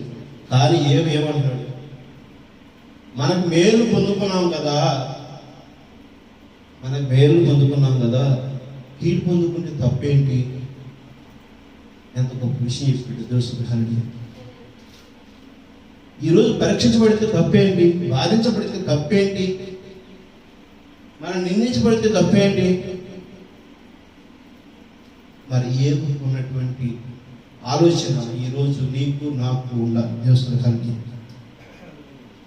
అలాగని ఎదుటి వాళ్ళు చెప్పింది తప్పనుకోలే, కానీ దేవుడు మనకి ఏమేమి చేస్తున్నాడో దేవుని చిత్తానుసారంగా నీవు నేను జీవించవలసిన వారిగా ఉన్నాం దేవుని కలిగి. మనం ప్రార్థనలో ఉన్నామంటే మన మీదకి ఏది వస్తున్నా, పాము వచ్చి కాటేస్తున్నా ప్రార్థన నుంచి విడిచిన వారు లేదు. ప్రార్థన చేస్తున్నప్పుడు పాములు, తేళ్ళు, చెరిపోతులు పారి వేస్తున్నారు. ఈరోజు మన యొక్క ప్రాంగణాలు చాలా చక్కగా ఉంటున్నాయి. మరి ప్రవక్తలు ఉన్నటువంటి సమయాల్లో వాళ్ళు ప్రార్థన చేసుకోవడానికి అడవుల్లోకి వెళ్ళి చేసినప్పుడు మరి పాతబడిపోయినటువంటి చిన్న చిన్న పూరి గుడిసెల్లోనూ చిన్న చిన్న గృహంలోనూ ఏకాంతంగా ఉండి చేస్తున్న టైంలో మరి క్రూర మృగాలు వచ్చేవి, మరి విషపురుగులు వచ్చేవి, తేళ్లు పుట్టేవి. అయినా వారు ప్రార్థనలు దేవుడితో ఏకీభవించినప్పుడు దేవుడితో ఏది సమాధానం పడాలని ప్రార్థనని ప్రారంభిస్తారో అది అయ్యేంత వరకు లేచేవాడు. దేవుని బస్సింగ్ గారు కూడా ప్రార్థన చేస్తుంటే ఎన్నో పాములు, ఎన్నో తేళ్లు ఆయన మీద తాకుతున్న వాళ్ళు లేచేవాడు. దేవుని పనిలో మనం ఉన్నప్పుడు ఎదుటి వాళ్ళు ఎవరున్నా ఎవరు లేకపోయినా మనం దేవుడితో ఉంటాం. ఈ లోక సంబంధమైనటువంటి వ్యక్తులు మనకు ఈ మాట ఎందుకు చెబుతున్నావు శాలే? ఇందాక నువ్వు దేవుని పాట పాడుతున్నావు. దేవుని పాట పాడుతున్నప్పుడు నువ్వు దేవుని పనిలో ఉన్నావు. నా పుస్తకం నుంచి ఏదో కింద పెట్టి నేను తీసుకుంటాను. నువ్వు ఆల్రెడీ దేవుని పనిలో ఉన్నావు. నాకెందుకు పని చేయాలి? నువ్వు రాజుగారి దగ్గర ఉంటే నువ్వు నా దగ్గర వచ్చేది. రాజును వదిలేసి ఒక దాసుడి దగ్గరికి వస్తావా? అదవుతుందా? రాజును వదిలేసి దాసుడి దగ్గర రాకు. నువ్వు దేవుడి సేవలో ఉన్నప్పుడు ఏదైనా జరిగినా నీ బంధువులైనా నీ రక్త సంబంధికులకైనా ఏదైనా జరుగుతున్నా కూడా ఆ సేవని నువ్వు వదిలిపెట్టి రాకుండా నిలబడినప్పుడు ఏ యొక్క కీడు జరిగిందో ఆ కీడుని పూర్తిగా నిర్మూలన చేయగలిగే సత్తా, శక్తి ఆ దేవుడికి పెట్టుకో. ఆమె అర్థమవుతుందా? నువ్వు దేవుడిని నిలబెట్టి వెళ్ళిపోయావు.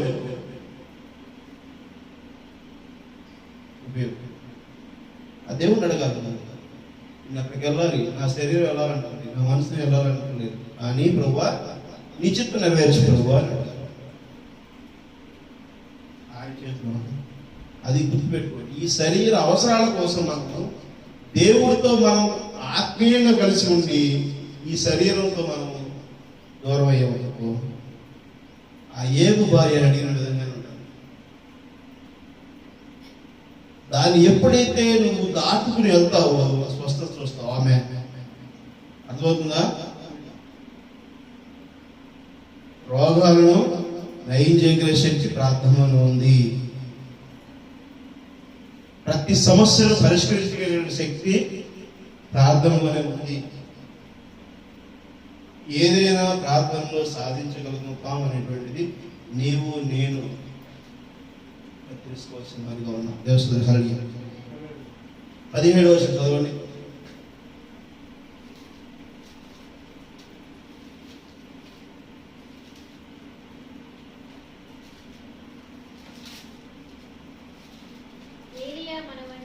ఏలియా మన వంటి స్వభావం గల మనుషుడే. వర్షపుకుండునట్లు అతడు ఆసక్తితో ప్రార్థన చేయగా 3.5 సంవత్సరముల వరకు భూమి మీద వర్షింపలేదు. ఆమె ఆయన నీలా నాలాగా మనం ఇందాక తుల్పేకుని ప్రారంభించేటప్పుడు ఏలియా చేసిన ప్రార్థన కలిగిన వరాలను నాకు ఇవ్వనాయన, ఆ ప్రార్థనా శక్తి నాకు ఇవ్వనాయన. పాడబడు శాలి. ప్రార్థనా శక్తి నాకు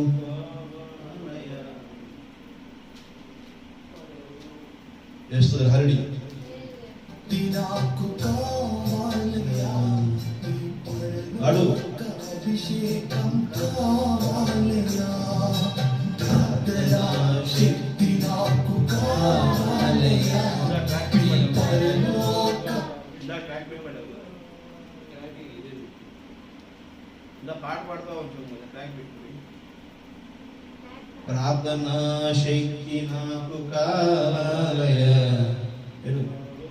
అభిషేకం కావాలయ్యా, అభిషేకం కావాలయ్యా, యేసయ్యా కావాలయ్యా, నీ ఆత్మ అభిషేకం కావాలయ్యా, యేసయ్యా కావాలయ్యా, నీ ఆత్మ అభిషేకం కావాలయ్యా, ప్రార్థనా శక్తి నాకు కావాలయ్యా, నీ పరలోక అభిషేకం కావాలయ్యా.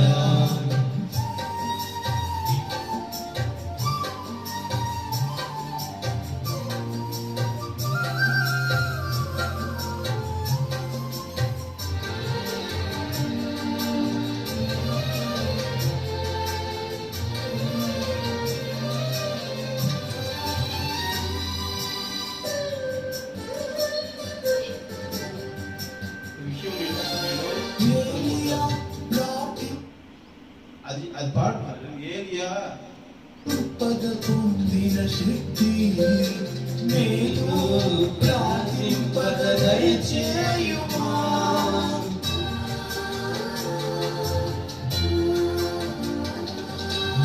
ఏలియా ప్రార్థింపగ పొందిన శక్తి నేను ప్రార్థింపగ దయచేయుమా, ప్రార్థించి నిన్ను చేరు భాగ్యమీయుమా, ప్రార్థించి నిన్ను చేరు భాగ్యమీయుమా, నిరంతరం ప్రార్థింప కృపణీయుమా, నిరంతరం ప్రార్థింప కృపణీయుమా, ప్రార్థనా శక్తి నాకు కావాలయ్యా, నీ పరలోక అభిషేకం కావాలయ్యా.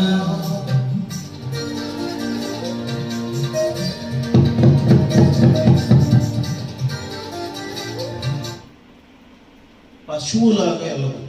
దయచేసి చెప్పండి, నేనేమి వాక్యం చదివాను. ఏలి అంటే అది పాడేయా చెప్పింది అర్థం కావాలి. నేను ఆ పాట పట్టుకొని పెట్టి ఇది చేయమంటున్నాను. ఏలియా ప్రార్థించగలిగిన శక్తి నాకు దయచేయమైనటువంటి పాట అది పాడేయా. అది ట్రాక్ తీసి ఆ ట్రాక్ వచ్చేదాకా నుంచి మళ్ళీ తలకాయ దించినట్టు కూర్చుని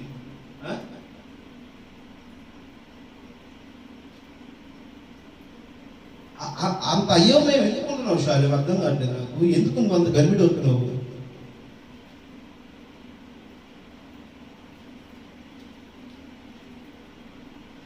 నువ్వేమో తోడేలువా కుక్కవా?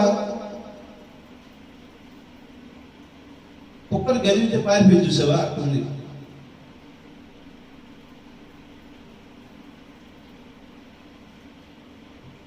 తన ఆహారం కోసం పరుగు తీయాలి. ఇప్పుడు ఇక్కడ చూస్తుంటే అది పాడేయా అని చెప్పేసి చూస్తుంటే నేనేం చెప్పాలనుకుంటున్నానో అది నువ్వు గ్రహించగలిగినప్పుడు అప్పుడు నీ మనసు నా మనసు ఏకం. అది ఆ ఏకం కావాలి. ఆ ఏకం కావడం కోసం మోకాలు పగలగొడుతూ కూర్చొని, మోకాలు పగలగొట్టుకోవడం అంటే ఏంటి? శుద్ధిసి కూర్చోమంటున్నా. కూర్చో 2 గంటలు, 3 గంటలు, 4 గంటలు, రోజు 10 రోజులు, 20 రోజులు, నెల, సంవత్సరం, 10 సంవత్సరాలు, 20 సంవత్సరాలు అయినా సరే నీవు దేవుడు వాక్యానికి సంకీర్త పడేంత వరకు కూర్చో, ప్రార్థన చేయి, మోకరించి సహనంతో ఓపికతో ప్రార్థన చేయి. ప్రార్థన అంటే ఎన్ని పొందుకోవడమే.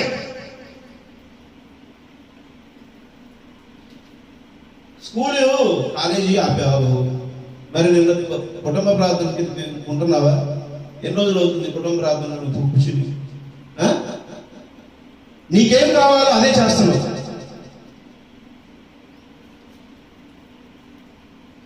ఈ వెళ్ళిపోయే మెసేజ్ రా. ఇక్కడ నీకు ఆ భయము, ఆ స్వభావం లేదా? దేవుని ఆత్మ మాట్లాడుతున్నప్పుడు దేవునితో నువ్వు సఖ్యత ఉండాలి కదా. నేను ఒక పక్కన కొట్టుకుంటున్నాను, చూడట్లేదు. నేనేమడుగుతున్నానో అది చేయట్లేదు. నేను తిరిగి చెప్పుకుంటే పోతుందేమో అసలు. ఇంక నాకెందుకు నీ గోడలకు చెప్పుకోవడానికి, కుక్కలు చెప్పుకోవడానికి నేను వచ్చాను, చెట్టు రాళ్ళకు చెప్పుకోవడానికి. మీకు చెబుతుంది ఎందుకు? మారడానికి కదా. నేను ఎంత ఓపిక చెబుతున్నా కూడా మీరు మారినప్పుడు నాకు ఎట్లా ఉంటుంది చెప్పండి? ఎంత బాధ వేస్తూ ఉంటుంది.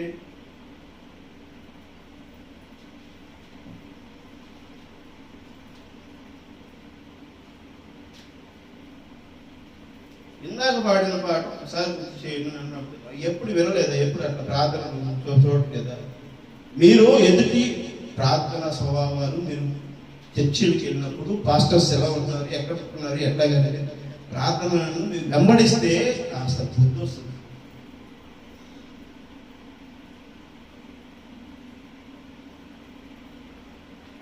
నేను నీకు ఎంత చెప్తాను, నీ చిన్నప్పటి నుంచి నీకు చెబుతున్నాను, నీ చిన్నప్పటి నుంచి తలకాయ బాధకు చెబుతున్నాను. మారట్లేదు. నిన్ను రక్షించడం కోసం నేను చెబుతున్నా. నువ్వు పాపంలో ఎలా అనడం కోసం నేను చెబుతున్నా. నేను వద్దు రా బాబు. నువ్వు ఇప్పుడు సాతాన్ని అడిగాడు కదా దేవుడు, చదివానా నీ వాక్యం? చదివానా నేను? అపవాది నువ్వు ఎందుకు వచ్చావు అని చెప్పి చదివానా లేదా? చదివానా? ఇప్పుడు నువ్వేమి, నీ దగ్గర ఏముంది? ఎందుకు వచ్చావు నువ్వు?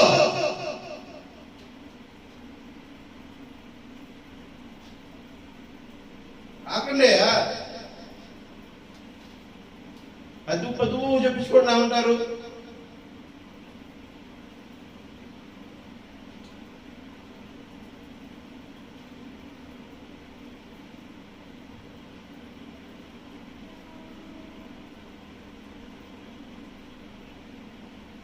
ఒక్కసారి ఒక మాట చెప్పినప్పుడు రెండోసారి చెప్పించుకోకూడదు.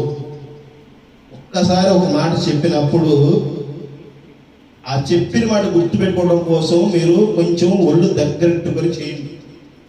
అది వినలేదనంటే ఇంకా అనవసరం, మీకు చెప్పడం కూడా అనవసరం. సంఘానికి అవసరం లేనప్పుడు నేను బోధించాల్సిన అవసరం లేదనండి. నేను ఎన్నోసార్లు చెప్పాను.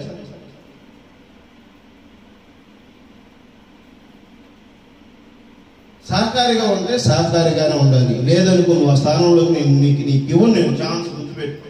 నేను ఒక ఛాన్స్ ఇచ్చాను అని అంటే అది కాపాడుకో. నిన్ను నమ్మితే నేను ఇస్తే నువ్వు నమ్మక ద్రోహం చేసావంటే అవ చేస్తే తప్పు కదా నువ్వు చేస్తుంది. పులిపేట మీద వాక్యం చెబుతాను, నిన్ను పాడమని చెప్తే నువ్వు పాట పాడతావు అని చెప్పి నీకు బాధ్యత చెప్తే అది నీకు అట్లా ఉంటే ఆ పాట నీకు తీసుకుని పాడుకోలేనా? ఇక నీకే బాధ్యత చెప్పాలి? నేను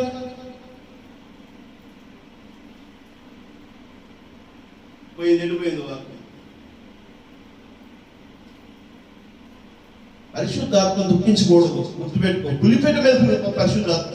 మొదటిగా ఈరోజు ఎంత క్షేమాభివృద్ధికరమైనటువంటి వాక్యం వచ్చింది.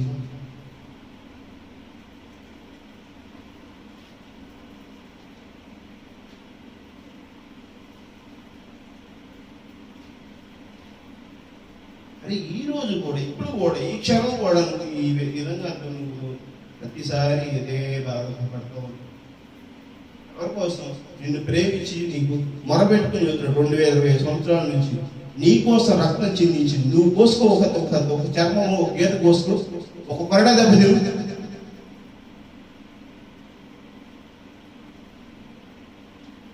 నీకెంత కంపారిజన్ చెప్తున్నాను. ఏవు స్థితిలో దేవుడు ఎట్లా మాట్లాడాడు, ప్రవీణ యేసుక్రీస్తు స్థితిలో ఏ విధంగా ఉంది, ఈరోజు మాకు ఏ విధంగా జరగబోతుంది, నీవు నేను ఎక్కడున్నాము?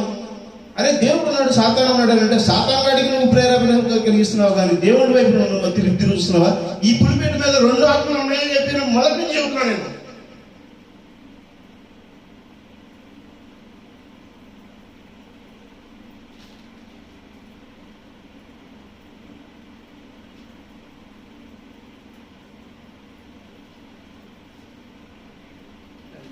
ఏం చెప్తే ఏం మాట్లాడతారు మీకు ఎలా చెప్పాలో నాకు అర్థం కావట్లేదు. యాకోబు 3వ అధ్యాయము 15 వచ్చింది. యాకోబు 3వ అధ్యాయము 13వ వచనం. మీలో జ్ఞాన వివేకములు గలవాడెవడు? వాడు జ్ఞానంతో కూడిన సాత్విక వాడై తన యోగ్య ప్రవర్తనను తన క్రియలను కనబరచవలెను. అయ్యా వింటున్నారా? చదవండి, ఆ మాట చదవండి. అది చదివి అర్థం చేసుకునేంతవరకు మీకోసం నేను టైం దృష్టిలో పెట్టుకొని చెప్పడం కోసం ప్రయత్నం చేస్తా. మీకు అర్థమయ్యేదా చెప్పమంటే 10 గంటలు 20 గంటలు కూడా చదువుతారు. మరీ ఎక్కువ విషయం చెప్పినా కూడా ఎక్కదు.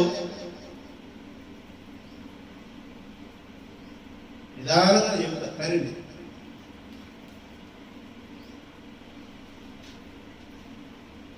చదవండి, ఆ వాక్యం మళ్ళీ చదవండి. మీలో జ్ఞాన వివేకము గలవాడెవడు? వాడు జ్ఞానంతో కూడిన సాత్వికము గలవాడై తన యోగ్య ప్రవర్తన వలన తన క్రియలను కనబరచవలెను. ఏ క్రియలు కనబరచాలి? క్రియ అంటే ఏంటి?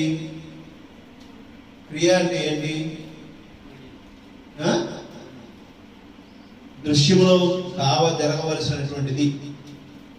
ఎలా చేయాలంట? తన యోగ్య ప్రవర్తన వలన, తన యోగ్య ప్రవర్తన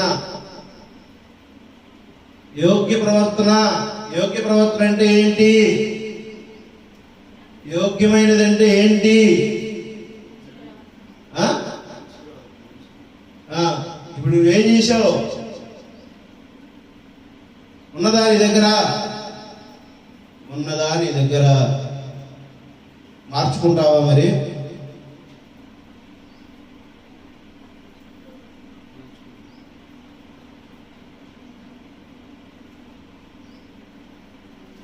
యోగ్య ప్రవర్తన వలన తన క్రియలను కనబరచవలెను. అయితే మీ హృదయంలో సహింపవలనవి కానీ మత్సరము వివాదము ఉంచుకుని వారైతే అతిశయపడవద్దు. ఏంటంట? మీ హృదయములలో సహింప నలవి కానీ మత్సరమును వివాదమును ఉంచుకొని వారైతే, మత్సరము అంటే మచ్చగలిగినవి, గుళ్ళు, కుతంత్రాలు, కోపతాపాలు, విభేదాలు మనసులో నీవైతే ఉన్నవైతే అతిశయపడవద్దు. సత్యములకు విరోధముగా అబద్ధమాడవద్దు. ఆమేన్.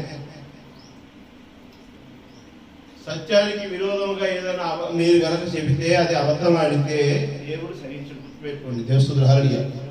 ఈ జ్ఞానము పైనుండి దిగి వచ్చినది కాక భూ సంబంధమైనది, ప్రకృతి సంబంధమైనది, దైవముల జ్ఞానము వంటిదనై ఉన్నది. ఎలా మత్సరము వివాదములు ఎక్కడ ఉండును అక్కడ అల్లరియు ప్రతి నీచ కార్యము ఉండును. అర్థమవుతుందా? నీచ కార్యాలు ఎక్కడ ఉన్నాయో బైబిల్ చదువుతుంటే కొంచెము ఒళ్ళు దగ్గర కూర్చుంటాం. మన శరీరం మనతో పాటు ఉంచుకుంటాం. మన ఆత్మకు మన శరీరం ఉండాలి.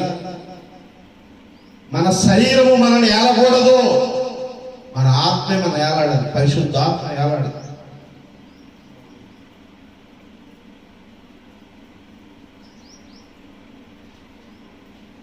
జ్ఞానం కలిగిన వాడికి ఒక మాట చెప్తే అర్థమవుతుంది. జ్ఞానం లేని వాడికి 1,00,000 మాటలు చెప్పిన అర్థం కాదు.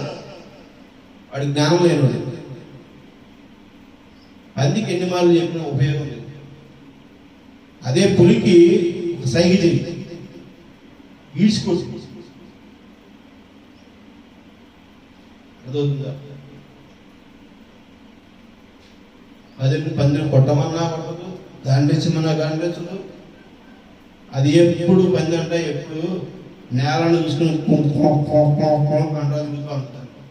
అది చచ్చేటప్పుడు దాన్ని ఏలాడుతుంది. కాలు కట్టేసేసి కర్రపొడ పెట్టేసి అటుపొడి ఇటు కూడా పట్టుకొని వెళ్తున్నప్పుడు దాని తలకాయ చూస్తే అప్పుడు ఆకాశం కనబడింది అంట. దానికి ఆకాశం చూసి ఓ ఇంత ఉంటుందా ఆకాశం ఎంత విశాలంగా ఉంటుందా.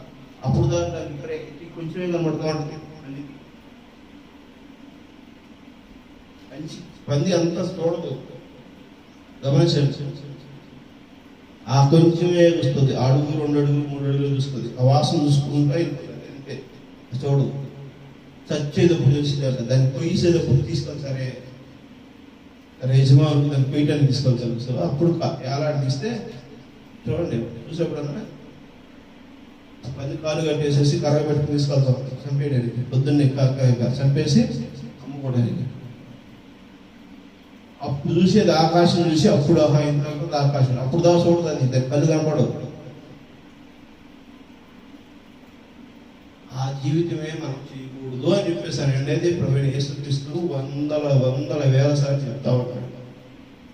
బైబిల్ కూడా అన్నిసార్లు హెచ్చరిస్తాడు. ప్రతి మాట బైబిల్ కొన్ని 100 సార్లు ఈ హెచ్చరిపు ఉంది.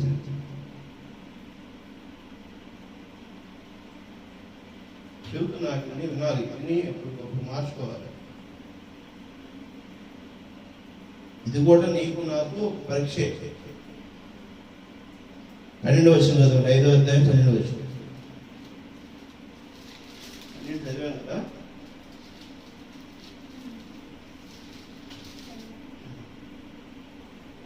యోబు 19వ అధ్యాయం 17వ వచనం. యోబు 19వ అధ్యాయం 17వ వచనం.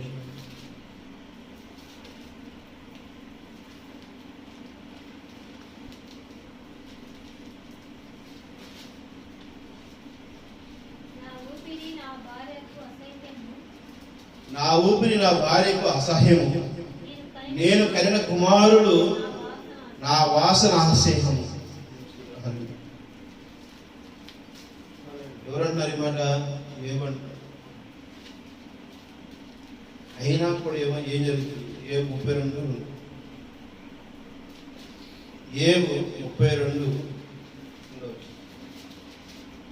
భార్యకు అసహ్యం అయిపోయిందంట, తన పిల్లలకు కూడా అసహ్యం అయిపోయింది. తన యొక్క ఆలోచనలు, తన క్రియలు, తన యథార్థం జీవించడం వాళ్ళ నష్టట్ల. ఒక సాక్ష్యం చెబుతున్నాడు యోబు గారు. తెలుస్తుంది హల్లెలూయా. అప్పుడు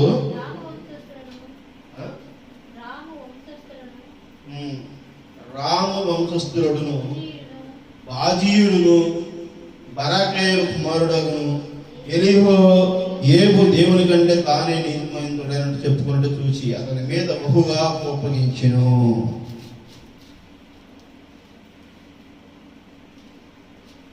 యోబు దేవుని కంటే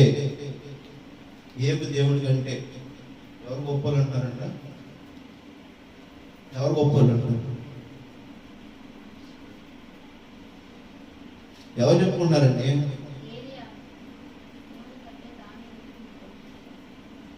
రెండవ చదవండి. గొప్ప విషయము ఈనాడు మోగిపోతున్న విషయం అది. రాము వంశస్థుడును బూజీయుడును బరాకేలు కుమారుడగును ఎలీహు యోబు దేవుని కంటే తానే నీతిమంతుడు అన్నట్లు చెప్పుకున్నట్టు చూచి అతని మీద బహుగా కోపగించెను. ఎవరు కోపగిస్తున్నారు?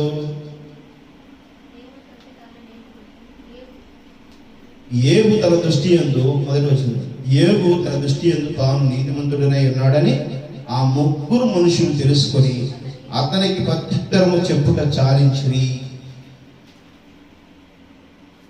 అర్థమవుతుంది? హల్లెలూయా. రామ వంశస్థులంట.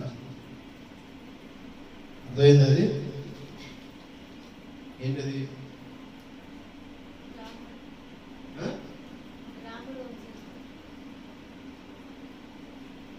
ఉన్నాడా? బైబిల్లో ఉందా? హల్లెలూయా. ఇప్పుడు ఎవరు గొప్ప వాళ్ళంట? జరుగుతుందా? ఇప్పుడు అర్థమవుతుందా? దేవుని బిడ్డల కంటే కూడా గొప్ప వాళ్ళు ఎవరని చెప్పేసి ప్రకటించుకుంటున్నారు. అలా ఇష్టపడట్లా, వాళ్ళే గొప్పలు అంటారు. అయితే దేవుడు వారి పక్షాన ఉన్నాడు. దేవుని పిల్లలతో ఉన్నాడు కాబట్టి దేవుడు వారిని విజయం వైపు నడిపిస్తాడు. ఆమేన్.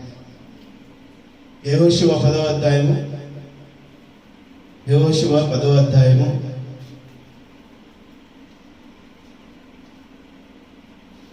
12-13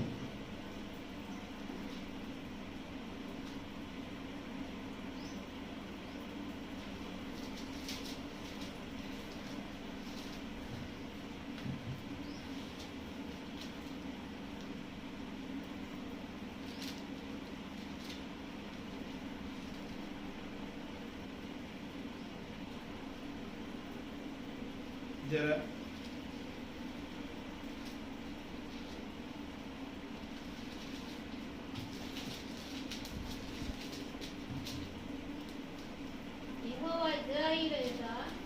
యెహోవా ఇశ్రాయేలు యొక్క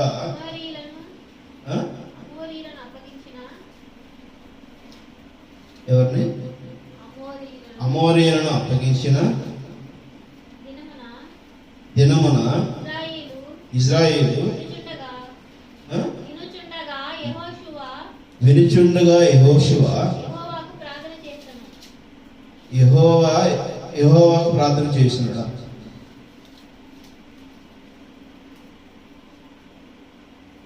నెక్స్ట్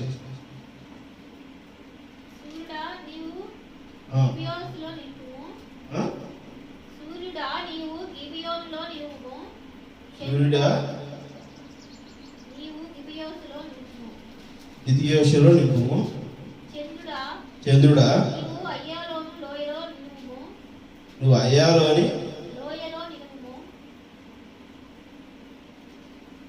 యెహోషువను తీసింది.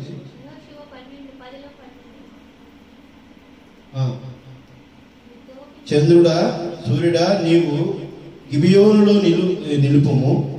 చంద్రుడా నీవు అయ్యోలోను లోయలో నిలుపుము. చదవండి. జనులు తమ శత్రువుల మీద పగ తీర్చుకున్న వరకు సూర్యుడు నిలిచును, చంద్రుడు ఆగు అను మాట యాషూరు గ్రంథములో వ్రాయబడి ఉన్నది కదా. ఎవరు ప్రార్థన చేశారు ఇది? యెహోషువ యెహోవాకు ప్రార్థన చేయగా అక్కడ జరుగుతున్న యుద్ధము కూడా ఆగిపోయింది. ఆమేన్. అర్థమవుతుందా? ఆ యుద్ధము పూర్తయ్యేంత వరకు సూర్యుడు కూడా అస్తమించాల. ఆమేన్. చంద్రుడు రాలేదు. దేవస్తుడు హల్లెలూయా. నీవు లోయలో నిలువుము. చంద్రుడిని అక్కడ రామంటాడు, సూర్యుని నువ్వు పొద్దు అస్తమించబాకు అని చెప్పి ప్రార్థన చేస్తాడు యెహోషువ. దేవస్తుడు హల్లెలూయా. ఆయన ప్రార్థనని ఆయన విన్నారు. దేవస్తుడు హల్లెలూయా. ఆ పగ తీర్చుకుని వరకు సూర్యుడు నిలిచును, చంద్రుడు ఆగును అను మాట యెషారు గ్రంథంలో రాయబడినది కదా. సూర్యుడు ఆకాశమందున నిలిచి ఇంచుమించు ఒక డెల్ల అస్తమింప త్వరపడలేదు. ఒక నాడెల్ల ఒక రోజు పూర్తి అవుతుంది. అస్తమిస్తే కదా పూర్తి అవుతుంది. ఆ రోజు పూర్తి అవడానికి కూడా ఆగాడంట. చేస్తుంది హరడి. దేవునికి ప్రార్థన చేసినప్పుడు, దేవుడు మనతో ఉన్నప్పుడు, దేవునితో మనం సఖ్యతగా ఉన్నప్పుడు, దేవుడు ఆకాశ నక్షత్రమును కూడా ఆయన ఆలయంలో ఉన్నాయి కాబట్టి నీకు వశపరుస్తాడు. ఆమె ఎందుకంటే దేవుడు ఈ సర్వ సృష్టికి యజమాని అయి ఉన్నాడు. ఆ యజమానికి నువ్వు వారసులు అయినావు కాబట్టి నీవు నేను ఆ విధంగా దేవుని చిత్తానుసారంగా నడుటకు ఆయన కృప ఇచ్చాడు. ఆమె దానియేలు 12వ అధ్యాయం 11వ వచనం చదవండి. దానియేలు 12వ అధ్యాయం 11వ వచనం.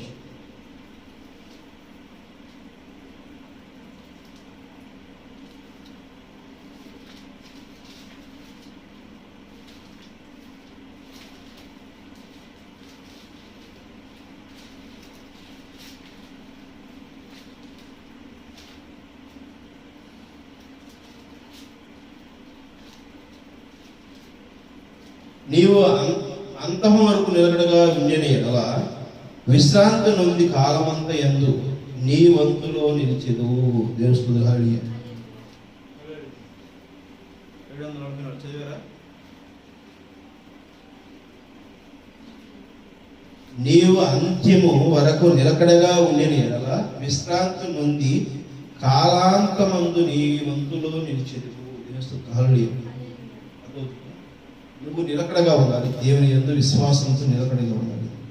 దేవుని మాటలను మనం దయకొని దేవుని చిత్తానుసారంగా జీవించడం కోసం నీవు ఉంటామో అప్పుడు దేవుని కాలాంతం ముగిసేంత వరకు కూడా నీ వంతులో నువ్వు నిలిచి ఉంటావు. నీవు దేవుని రాజ్యంలో నువ్వు నిలబడు. దేవుని నీవు నేను దేవుని చిత్తానుసారంగా జీవించడం కోసం ప్రయత్నం చేయాలి. మన సొంత ఆలోచనతోనూ మన సొంత మాటలతోనూ సొంత జ్ఞానంతోనూ ఉండకూడదు. దేవుని హల్లెలూయా. కాబట్టి దేవుడు నీతో నాతో మాట్లాడిన ప్రతి మాటని గుర్తెరగాలి.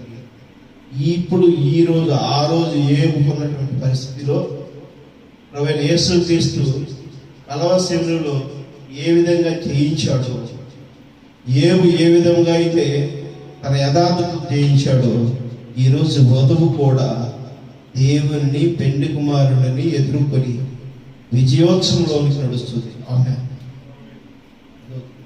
నీవును నేనును దేవుని యందు నిలకడగా ఉంటే, దేవుని వాక్యంతో మనం నడిస్తే, దేవుని చెప్తున్నటువంటి విషయాలు పరిశుద్ధ గ్రంథం చెప్తున్న లేఖనాలను గ్రహించి ఆ జీవితంలో నువ్వు నేను ఉన్నప్పుడు సఖ్యతలో మనం నడవగలుగుతాం. దేవుని హల్లెలూయా. నీవు నాకు మాటలకు ఒకరికొకటి సఖ్యతగా రావట్లేదంటే నీ యొక్క అభిప్రాయం నా యొక్క అభిప్రాయం దేవునికి విధంగా లేకపోతే పెట్టుకున్నా. ఆమేన్. మీ మనసు ఆలోచన నా మనసు ఆలోచన దేవుని చిత్తానుసారంగా లేక నీ ఆలోచన వేరుగా నా ఆలోచన వేరుగా ఉంటే రావు. ఒకవేళ దేవుళ్ళు నేనున్నా, దేవుళ్ళు మీరున్నా, మీ ఆలోచనతో నేను లేకపోయినప్పుడు, నా ఆలోచనతో మీరు లేకపోయినప్పుడు అక్కడ ఘర్షణ జరుగుతుంది, వాదన జరుగుతుంది. అర్థమవుతుందా? కాబట్టి నీవు నేను మొదటిగా ఎవరితో సఖ్యపడాలి? ఎవరితో సఖ్యపడాలి? దేవుడితో సఖ్యపడాలి. దేవుని వాక్యంతో సరి చేసుకోవాలి. దేవుడి వాక్యంతో నువ్వు నడుస్తున్నప్పుడు దేవుని వాక్యంతో ఎవరు నడుస్తున్నారో వాళ్ళంతా నీతో నడుస్తారు, నువ్వు వారితో నడుస్తావు. అర్థమవుతుందా? ఒకరితో నడవడం కోసం ప్రయత్నం చేయబాకు. అర్థమవుతుందా? ఒకరు చెప్పేదానికోసం ప్రయత్నం చేయబాకు. తండ్రి ఆ మాట చెప్పాడే, లేకపోతే అన్న మాట చెప్పాడు, అమ్మి మాట చెప్పింది, అమ్మి మాట చెప్పింది అవసరంలా. దేవుడు ఏం చెబుతున్నాడో నువ్వు దానికన్నా నువ్వు బాగా అయితే అప్పుడు అందరూ ఆ బాటలోనికి వెళ్తారు. దేవుని మాట, దేవుని యొక్క యథార్థమైనటువంటి ఆ పరిశుద్ధ గ్రంథములోనికి అనుసరించి నడవలసినదే. ఆరైనా వీరైనా ఎవరైనా నువ్వు దేవుని అనుసారంగా నడుస్తున్నావు అనుకో, నిన్ను తప్పుపట్టాడు అనుకో ఎవరన్నా, అప్పుడు దేవునికి సఖ్యతగా నేను ఉన్నానా లేదా నువ్వు చెక్ చేసుకో.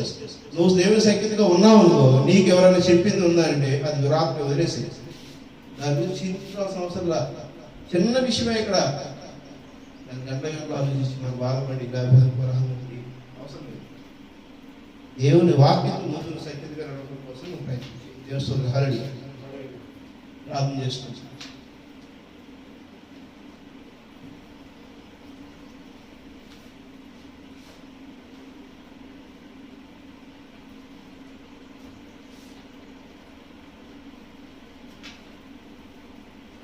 పరలోకమందండి, పరిశుద్ధండి ప్రభా అనేసి మీకు వందనాలు చెల్లించుకుంటాం తండ్రి. ఇదిగోనైనా ప్రభా ఎంత యథార్థంగా నిలిచి ఉన్నప్పుడు ప్రభా అపవాది ప్రభా తనను ప్రభా దారి మళ్లించుటకు ప్రభా ఏబుని ప్రభా మరి ఎలా ఆకర్షించాలి, ఎక్కడ పడగొట్టాలి, మరి ఏ విధంగా మరి బాధించాలి అన్నప్పుడు ప్రభా మరి మీరు నిలబడినారు తండ్రి.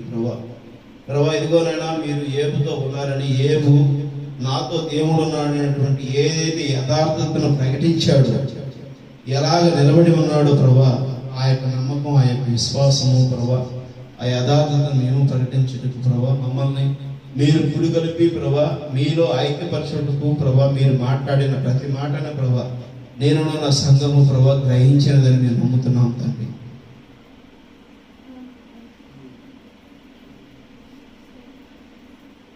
మాట్లాడుతున్న మాటలు ఆమెను చెప్పడం ఎక్కడో మనం ఎందుకో మనసు అంగీకరించట్లేదు అనుకుంటాం. చెప్పొచ్చా ఆమెను హల్లెలూయా?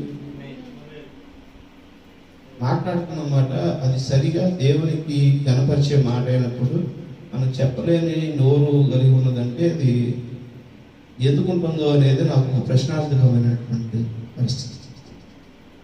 దేవుని స్తోత్రం. హల్లెలూయా.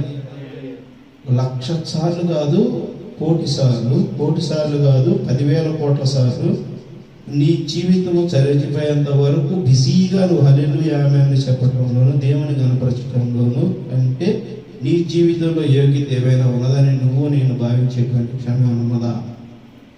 చెప్పండి అయ్యా, చెప్పండి. ప్రార్థనని దేవుడికి మొరపెట్టుకోవాల్సినగా ఉన్నాం కదా మనం. ఇంకా మనం దేవునితో శక్తి లేకుండా దేవునితో ఏకీభవించినటువంటి సమయం ఎవరి కోసం?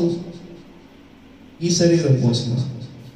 ఈ శరీర సౌఖ్యం కోసమా మనం జీవిస్తుంది? దేవుని హల్లెలూయా.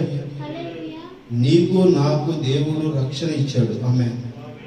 దేవుడు నీతోనూ నాతోనూ మొరపెట్టడం కొరకు రాలేదు, కానీ నిన్ను నన్ను రక్షించడానికి వచ్చాడు. ఆ రక్షణార్థం ఆయన నీ కొరకు నా కొరకు కలవశిలువలో రక్తం చిందించాడు.